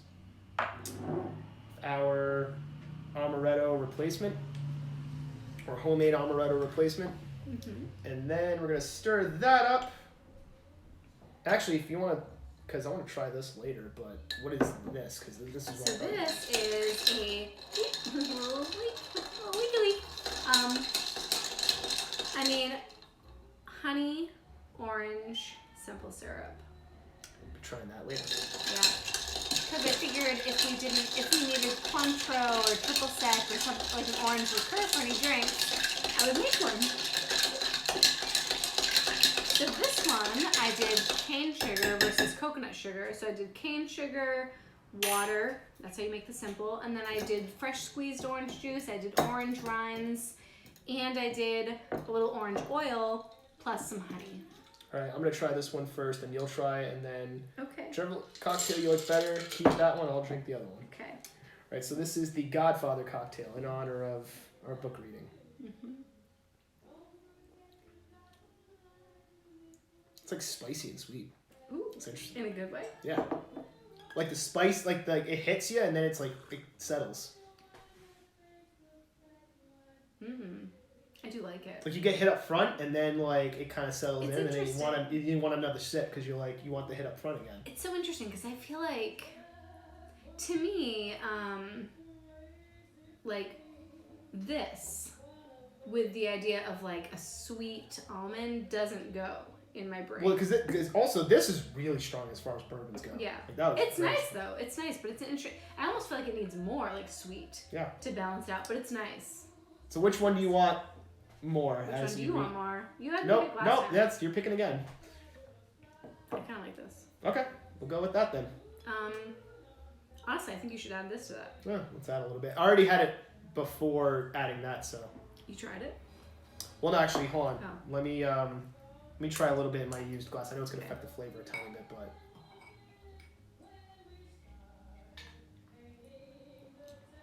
Yeah, put a little bit of that in there. I think that's gonna add to it. We'll call it the Godfather Part 2. I'm just gonna stir up my finger. Yeah, it's fine. We're friends. Tiny bit more. I'll actually round it A little bit more? Yeah, tiny bit. I thought like a little drop. Oh shit. It's more than a drop? Alright. I got excited! She got excited after she fingers the drink. It's after dark, people. This is... Okay. Just, if you're watching, this is not an OnlyFans account. No. It's just the sun went down, so no. Not yet, anyway. Is it okay? No, it's good. It's good. I feel like the almond and the orange. Okay. Well, the non-almond, because I'd be dead. Fake almond. All right. I will get the. And then we're gonna eat lasagna. Okay. Yeah, not on camera though, because we'll be done. But I'll get the last cocktail and we'll give our final thoughts as you're reading. All right. I have not read this chapter yet, so this is my virgin attempt. We're gonna use clean glasses. Thank you. Okay. Lucy Mancini, a year after Sonny's death, still missed him terribly. Okay, so spoiler. So Lucy is the maid of honor. Sonny and her hook up at the wedding, but in the book, which we don't see in the movie, they hang out pretty consistently from that day on. So at one point in the book, it says that Sonny and Lucy hung out at least once a week. So he was a pretty big part of her life, and she was 100% falling for him. So, but then tragically, he's killed. So, Lucy Mancini, a year after Sonny's death, still missed him terribly, grieved for him more fiercely than any lover in any romance. And her dreams were not the insipid dreams of a schoolgirl. Her longings, not the longings of a devoted wife. She was not rendered desolate by the loss of her life's companion, or miss him because of his stalwart character. She held no fond remembrances of sentimental gifts, of girlish hero worship, his smile, the amused glint of his eyes when she said something endearing or witty. No. She missed him for the more important reason that he had been the only man in the world who could make her body achieve the act of love. Good Lord. And in her youth and innocence, she still believed that he was the only man who possibly could do so. So, if you're just tuning in, Lucy was told she had a big vagina, and Sonny was extremely well endowed, and once they hooked up, she believed he's the only man in the world that could work with her body. Now, a year later, she sunned herself in the balmy Nevada air. At her feet, the slender, blonde young man was playing with her toes. They were at the side of the hotel pool for the Sunday afternoon, and despite all the people around them, his hand was sliding up her bare thigh. "Oh, Jules, stop," Lucy said. "I thought doctors at least weren't as silly as other men." Okay. Jules grinned at her. "I'm a Las Vegas doctor." What the fuck? Watch the Vegas episode of Double Shot Sunday. He tickled the inside of her thigh and was amazed at how just a little thing like that could excite her so powerfully. It showed on her face, though she tried to hide it. She was really a very primitive, innocent girl. Then why couldn't he make her come across? He had to figure that one out and never mind the crap about a lost love that could never be replaced.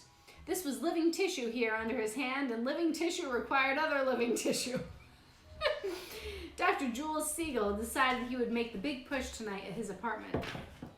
He'd wanted to make her come across without any trickery, but if trickery there had to be, he was the man for it. Jesus. Oh. Huh? Gin. Where'd you put it? Oh, it's in the freezer. All in the interest of science, of course. And besides, this poor kid was dying for it. So apparently Jules the doctor is saying, "I'm here for the science of it all." That's so wrong. Sure he is. "Jules, stop. Please stop," Lucy said. Her voice was trembling. Jules was immediately contrite. "Okay, honey," he said. He put his head in her lap and used her soft thighs as a pillow. He took a little nap. He was amused at her squirming, the heat that registered from her loins And when she put her hand on his head to smooth his hair, he grasped her wrist playfully and held it lover-like, but really to feel her pulse. It was galloping. He'd get her tonight, and he'd solve the mystery, what the hell it ever was. Finally confident, Dr. Jules Siegel fell asleep. Lucy watched the people around the pool. She could never have imagined her life would change so in less than 2 years. She never regretted her foolishness at Connie Corleone's wedding. It was the most wonderful thing that had ever happened to her, and she lived it over and over again in her dreams, as she lived over and over again the months that followed. Sonny had visited her once a week, sometimes more, never less. The days before she saw him again, her body was in torment.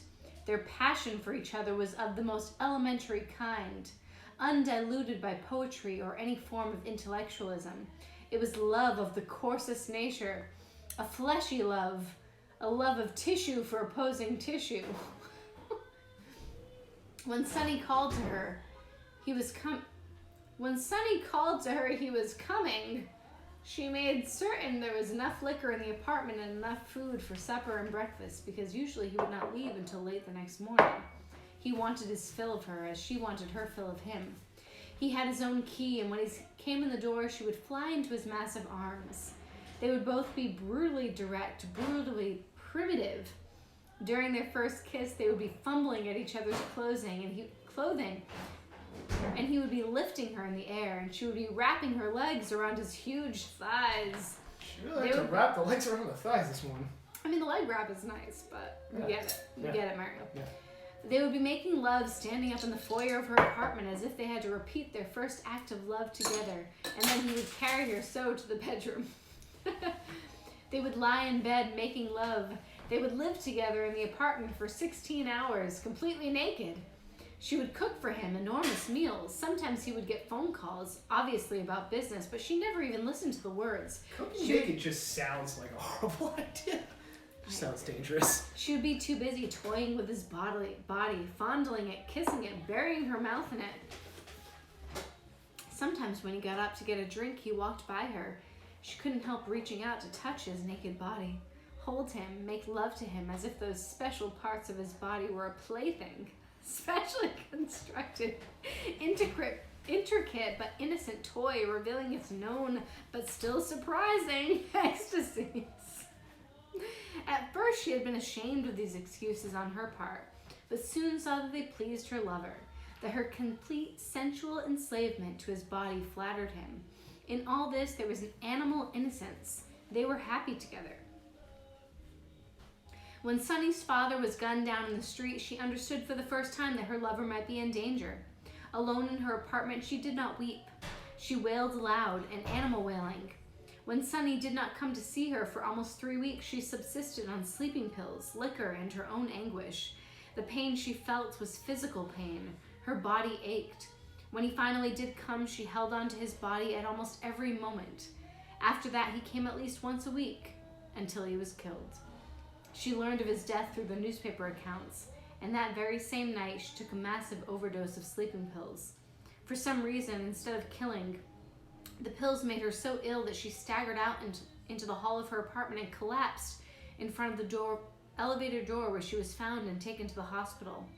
Her relationship to Sonny was not generally known, so her case received only a few inches in the tabloid newspapers. It was while she was in the hospital that Tom Hagen came to see her and console her.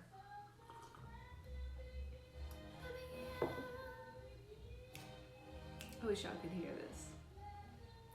It was Tom Hagen who arranged a job for her in Las Vegas, working in the hotel run by Sonny's brother, Freddie.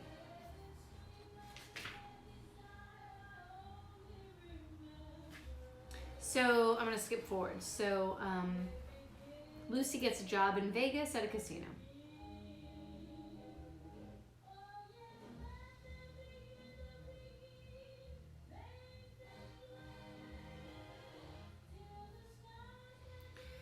Now, after nearly 18 months in Las Vegas, she was surprised to find herself almost happy. Some nights she dreamed about Sonny and, lying awake before dawn, continued her dream with her own caresses until she could sleep again. Girl. She had not met a man since. But the life in Las Vegas agreed with her. She went swimming in the hotel pools, sailed on Lake Mead, and drove through the desert on her day off. She became thinner, and this improved her figure. She was still voluptuous, but more in the American than the old Italian style. She worked in PR, blah, blah, blah. Freddie started working there. Tom Hagen visited to see how she could be doing.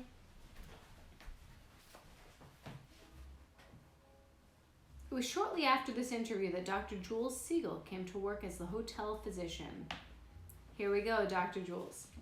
He was very thin, very handsome and charming, and seemed very young to be a doctor, at least to Lucy. She met him when a lump grew above her wrist on her forearm. Here we go. She worried about it for a few days. Then one morning went to the doctor's suite of offices in the hotel. Two of the girls from the chorus line were in the waiting room gossiping with each other. They had the blonde, peach-colored prettiness Lucy always envied. They looked angelic, but one of the girls was saying, "I swear if I have another dose, I'm giving up dancing." What? I don't know. Well, a dose of what? I have no idea. Heroin? So Lucy meets Dr. Jules. She held out her arm tentatively. He smiled at her for the first time. "I'm going to cheat myself out of a surgical fee," he said. "I'll just smash it with this book and it will flatten it out. It may pop up again, but if I remove it surgically, you'll be out of money and you'll have to wear bandages and all that, okay?" She smiled at him. For some reason, she had an absolute trust in him. "Okay," she said. In the next instant, she let out a yell as he brought down a heavy medical volume on her forearm. The lump had flattened out almost. So he literally smacked a lump out of her arm. This is the kind of doctor he is. I guess that's the reason why he's like this disgraced doctor who's like not legitimately practicing. By the way, in the universe of this book, like, am I just saying that? In the universe of this book, he's a disgraced doctor. They went to the supper show, so somehow they fast forward to a date, and Jules kept amusing her by describing different types of bare thighs and breasts in medical terms. Hot, but without sneering, all in good humor. Afterward, they played roulette together at the same wheel and won over $100. Still later, they drove up to Boulder Dam in the moonlight, and he tried to make love to her, but when she resisted after a few kisses, he knew that she really meant no and stopped. Oh, that must mean no. Again, he took his defeat with great humor. "I told you I wouldn't," Lucy said with half-guilty reproach. The next few months, they became best friends. Blah, blah, blah. Where is the fucking... I didn't read this chapter yet.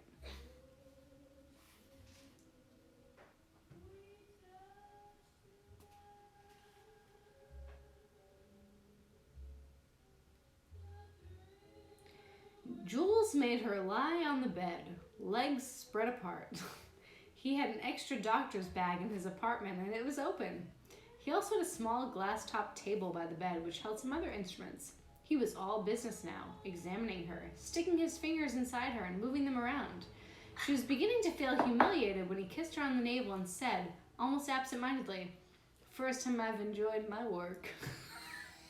That is so creepy. Okay. Then he flipped her over and thrust a finger in her rectum, feeling around. But his other hand was stroking her neck. Affectionately. That was not... Because that makes it better. That is not medical. When he was finished, he turned her right side up again, kissed her tenderly on the mouth, and said, "Baby, I'm going to build you a whole new thing down there." And then that sounds horrifying. And then I'll try it out personally. It will be a medical first. I'll be able to write a paper on it for the official journals. So basically, I'm gonna experiment on you, and I'm gonna exploit your big and then test the experiment. Jules did everything. That's romantic. Jules did everything with such good humored affection. He so obviously cared for her that Lucy got over her shame and embarrassment. He even had the medical textbook down off its shelf to show her a case like her own, and the surgical procedure to correct it. She found herself quite interested. "It's a health thing, too," Jules said. "If you don't get it corrected, you're going to have a hell of a lot of trouble later on with your whole plumbing system." I've got a comment for after this. But anyway. "Don't talk about it. Please don't talk about it," Lucy said. He could see that she was still, to some extent, ashamed of her secret, embarrassed by her ugly defect. Though to his medically trained mind, this seemed the height of silliness. He was sensitive enough to identify with her. It also put him on the right track to making her feel better. Okay, I know your secret now, so I'll tell you mine, he said. You always ask me what I'm doing in this town. The truth is that I'm an abortionist, which in itself is not so bad. So is half the medical profession. But I got caught. I had a friend, a doctor named Kennedy. We interned together, blah, blah, blah. So he's an abortionist, and he's like... You can tell this is a different time. Like, being an abortionist gets you, like, banned or something, you know? These showgirls are always getting knocked up, and aborting them is the easiest thing in the world if they come to me right away. I curette them like you scrape a frying pan. Freddie Corleone is a real terror. By my count, he's knocked up 15 girls. Here we go. I was about to mention this, and, like, so, hold on. He's knocked up 15 girls So, while Freddie, I've been here. a.k.a. Fredo, if you watch the movie, not to interrupt, sorry, but if you watch the movie of, like, how Mo Green was, like, he's knocking up cocktail waitresses 2 at a time, there's a crazier backstory, which we're about to read. So if this is about Frank Sinatra, this is the sentences that makes him very mad. No, because Frank Sinatra's compared to Johnny Fontaine. Fontaine. Yeah. Oh, Fredo. But like what I'm saying is that in the movie, there's the scene where like Mo Green, you know, smacks Fredo. Yes. Michael gets mad, and then Mo Green explains. He's like, he was knocking up cocktail waitresses 2 at a time. What was I supposed to do? Because Fredo is like the not so bright brother. But let's with what you're about to read, let's be glad that was the one sentence to explain Fredo, because in the book, go ahead. By my count, he's knocked up 15 girls while I've been here. I've seriously considered giving him a father-to-son talk about sex, especially since I've had to treat him 3 times for clap and once for syphilis. Freddie is the original bareback rider. Jules stopped talking. He had been deliberately indiscreet, something he never did, so that Lucy would know that other people, including someone she knew and feared a little like Freddie, also had shameful secrets. Think of it as a piece of elastic in your body that has lost its elasticity, Jules said. By cutting out a piece, you make it tighter, snappier. I'll think about it, Lucy said. But she was sure fucking horrifying. But she was sure she was going to go through with it because she trusted Jules absolutely. Then she thought of something else. How much will it cost? So wait, she was already with Sonny's, and then now she's with this dude. And then Jules says, well, that's fine, baby. Don't worry about it. But also, I'm not doing it. My friend's going to do it because I don't know how to fucking do the surgery. So... What the... Oh, by the way, this thing I'm so confidently talking about, my buddy's going to do it because I suck at it. So he says, I have a friend in LA who's the best in the field. He'll fucking do it up. And she's like, what? Jesus. And then he says, if you have dinner with me and spend the night with me, then we'll take care of it. And so they sleep together.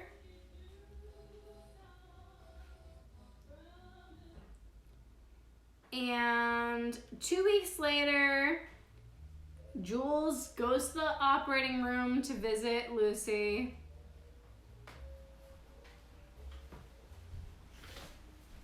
And this is pretty cringy.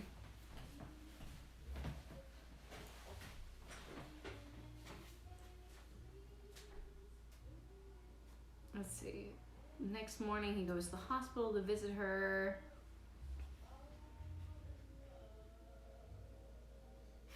And I don't know, basically he says something like, yeah, baby, like, you're welcome, and now you're gonna earn it.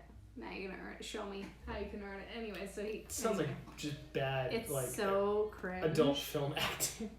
It's so cringe. You know what? I think if you've made it this far and you've heard all of that, you need a drink. I think that we're done. And you need a drink. I think that the takeaway is you should read the book. Before we do the takeaway, let's do the last drink. Cocktails, yes. Yep. Yeah. You might want to down yours, so that way we got some ice. Okay, and then we're going to eat lasagna. And then we're going to eat lasagna off camera. So the last one is a cardinale. And I'll do half in yours and half in mine in that way. So a cardinale, again, it's like Taco Bell. Everything's just like the same ingredients, just switched around. Cardinale is, pull back the gin, which thank you from, I'm going to get the logo in there, Isco, Ornamental Gin. It's 1 ounce gin 1 ounce Campari, and 1 ounce dry vermouth. So it's kind of like the Negroni, but if you switch out sweet vermouth for dry vermouth, you have a Cardinale. Shit. Okay. So yeah. So we're going to make a Cardinale right now. We'll each have half. Then we'll give our final thoughts on the book versus the movie versus just all the insane things. Tonight's was very, like, spontaneous. We were like, let's just freaking show up and read and by spontaneous, we planned this out for a week. Like, not even. Like, 2 days ago. I was like, what do we do? Yeah. I think it was like... As far as the details. The idea was a week, but the details of, like, how we're going to do this. I started reading this last night. I read this 10 years ago, and I don't remember any of it. But, I mean, I'm a book nerd, hence my library. I'm also a movie nerd, cocktail, food, and music that goes with it. So I kind of feel like this is a cool idea. So I would love to do this with like some of my favorite books turned movies. I'd love to do it with like The Great Gatsby and do Mint Juleps. And I think this is such a cool thing. So if you like this, let us know. Basically, like... Hack the Movies have us on. Books, movies, and pop culture. Hack the Movies, like, you can have on before she becomes internet famous. Like you, Tony. Just saying. Like, books, movies, pop culture, plus the food, the cocktails, and the music that goes with them. You can't hear it right now because we didn't want to ruin the book reading, but I've got Ella playing on vinyl. And we could easily go into a whole conversation about the fucking musical score of The Godfather. Before we go into final thoughts, we are making the Cardinale. So what I did was 1 ounce gin, 1 ounce Campari, 1 ounce dry vermouth. Stir.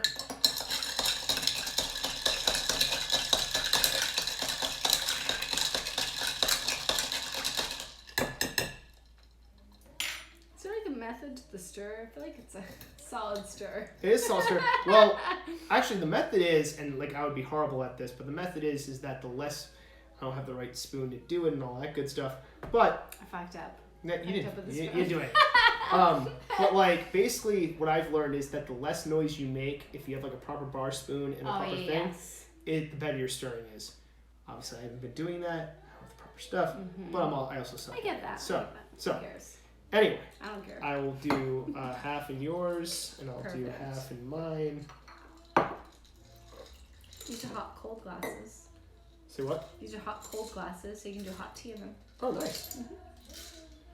So this is the Cardinale, which is gin, Campari, and dry vermouth. It's so very again, pretty. Another cousin to the Negroni. It's very pretty.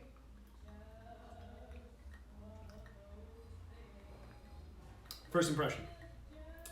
Gin heavy. Yeah, Very like gin you heavy. need. So I like it, but you need to like gin, and whatever. Like, and you have to be careful with the gin you choose because if you don't like that gin, this cocktail is not going to be for you. Agreed. I like it though. No, I like it in the sense of that I like this gin. I think it would be like... I feel like the dry... You know what this tastes like? I think it's a great martini. Straight up. Straight up. Same wavelength because... Yeah. You will love me forever. Okay. Yeah, We just related the Godfather Paul Abdul somehow. Straight up in a martini glass, that would be exceptional. Well, this tastes like, because, all right, here's what I think happens if you have a Cardinale. I feel like the Cardinale is the Italian answer to the martini. In the sense of that, like, I feel like the dry vermouth and the Campari enhance the gin. So you have to be, like, good, like, you have to be, like, smart with your gin choice. In the sense of, like, traditional martinis, if you see, I want to remember his name, Stanley Tucci.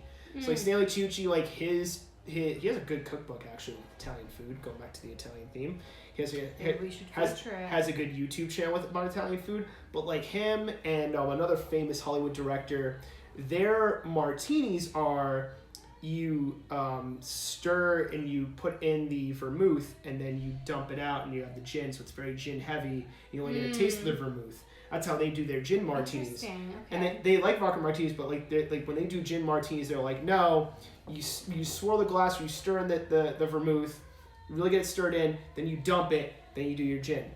This tastes similar in the sense of like I've had martinis like that, that like the gin, like you get a hint of the vermouth, the dry vermouth, because it's been stirred in, So I feel like with this is the Italian version. If you want like a little bit more complexity to your like traditional dry martini, where like you're just dumping the stuff out. Right.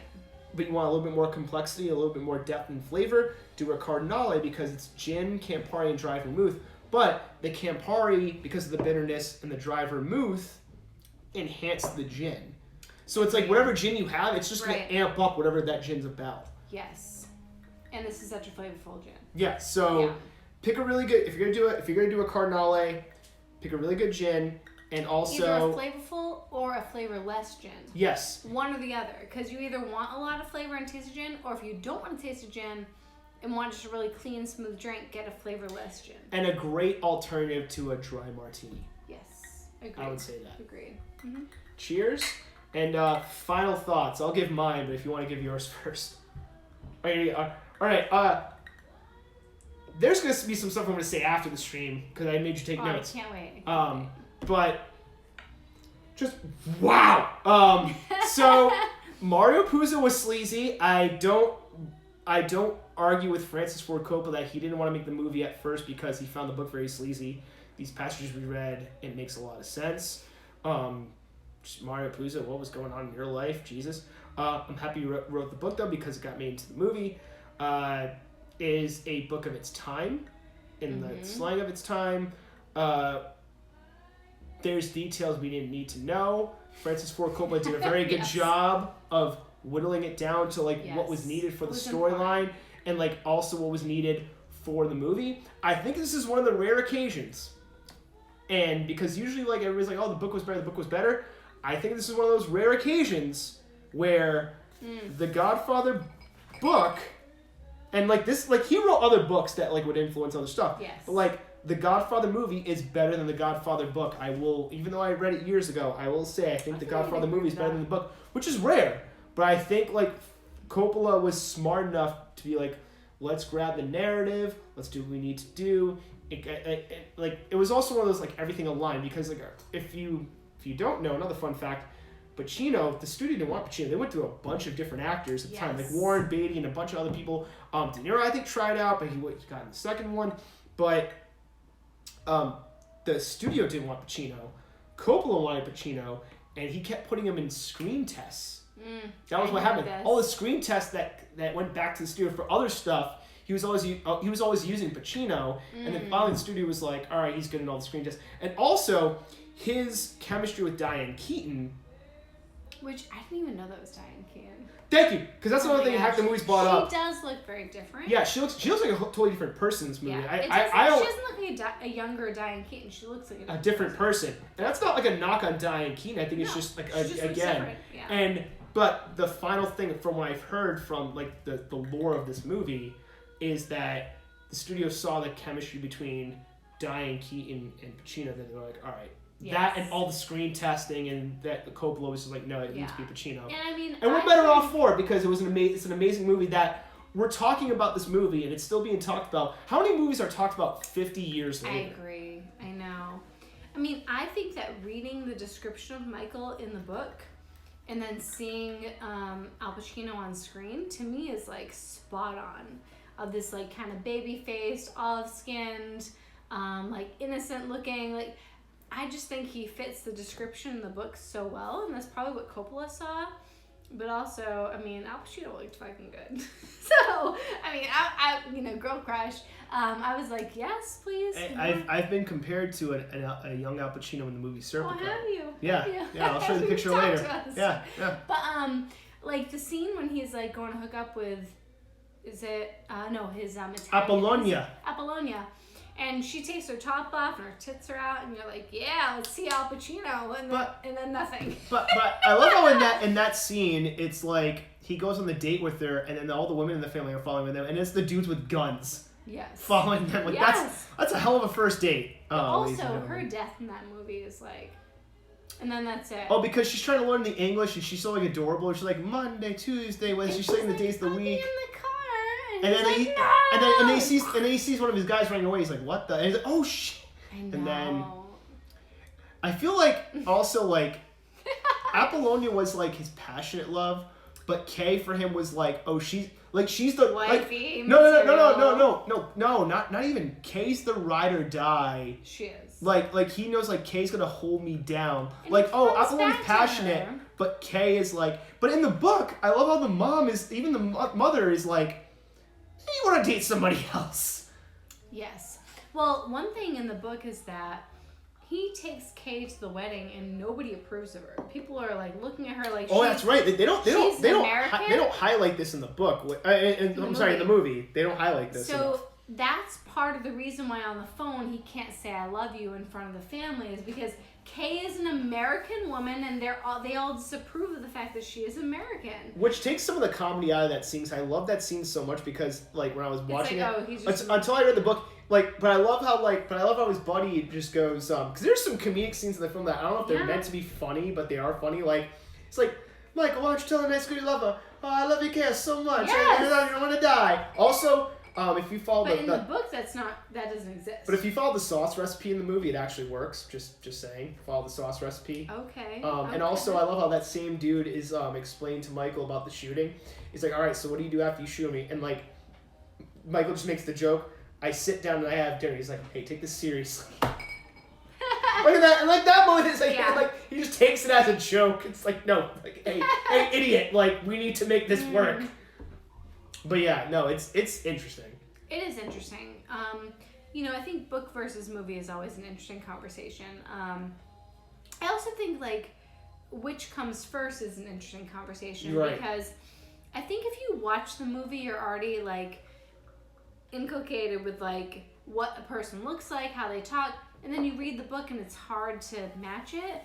I'm a fan of reading the book first and then seeing if the movie meets your own personal standards. But I feel like the book, like the movie follows the basic plot of the book. Like they don't try to like rearrange the story. It's just like, all right, what's the basic plot? Let's keep it all. Let's keep it going, and let's and thank God they cut out the sex stuff. But again, I don't get Coppola because he does the Dracula movie and then adds sex scenes. I don't understand it. I think the biggest disappointment for people that read the book and then see the movie is the character disconnect. It's like when you pick up a book and you read the dialogue, you hear things certainly in a certain way. You picture characters, their sound of their voice, how they act, how they talk, and then when you see it translated onto the screen, it can be such a disconnect. I think Luca is the biggest disconnect in my opinion because he's a vicious killer. Like again, he hacked off a dude's leg while he was alive, like with an axe. And in the book, he's actually a short, stout dude who's like vicious. Which is even like more terrifying. He's this big wrestler, but like in like the book, he's more terrifying. He's this big gentle giant. But like.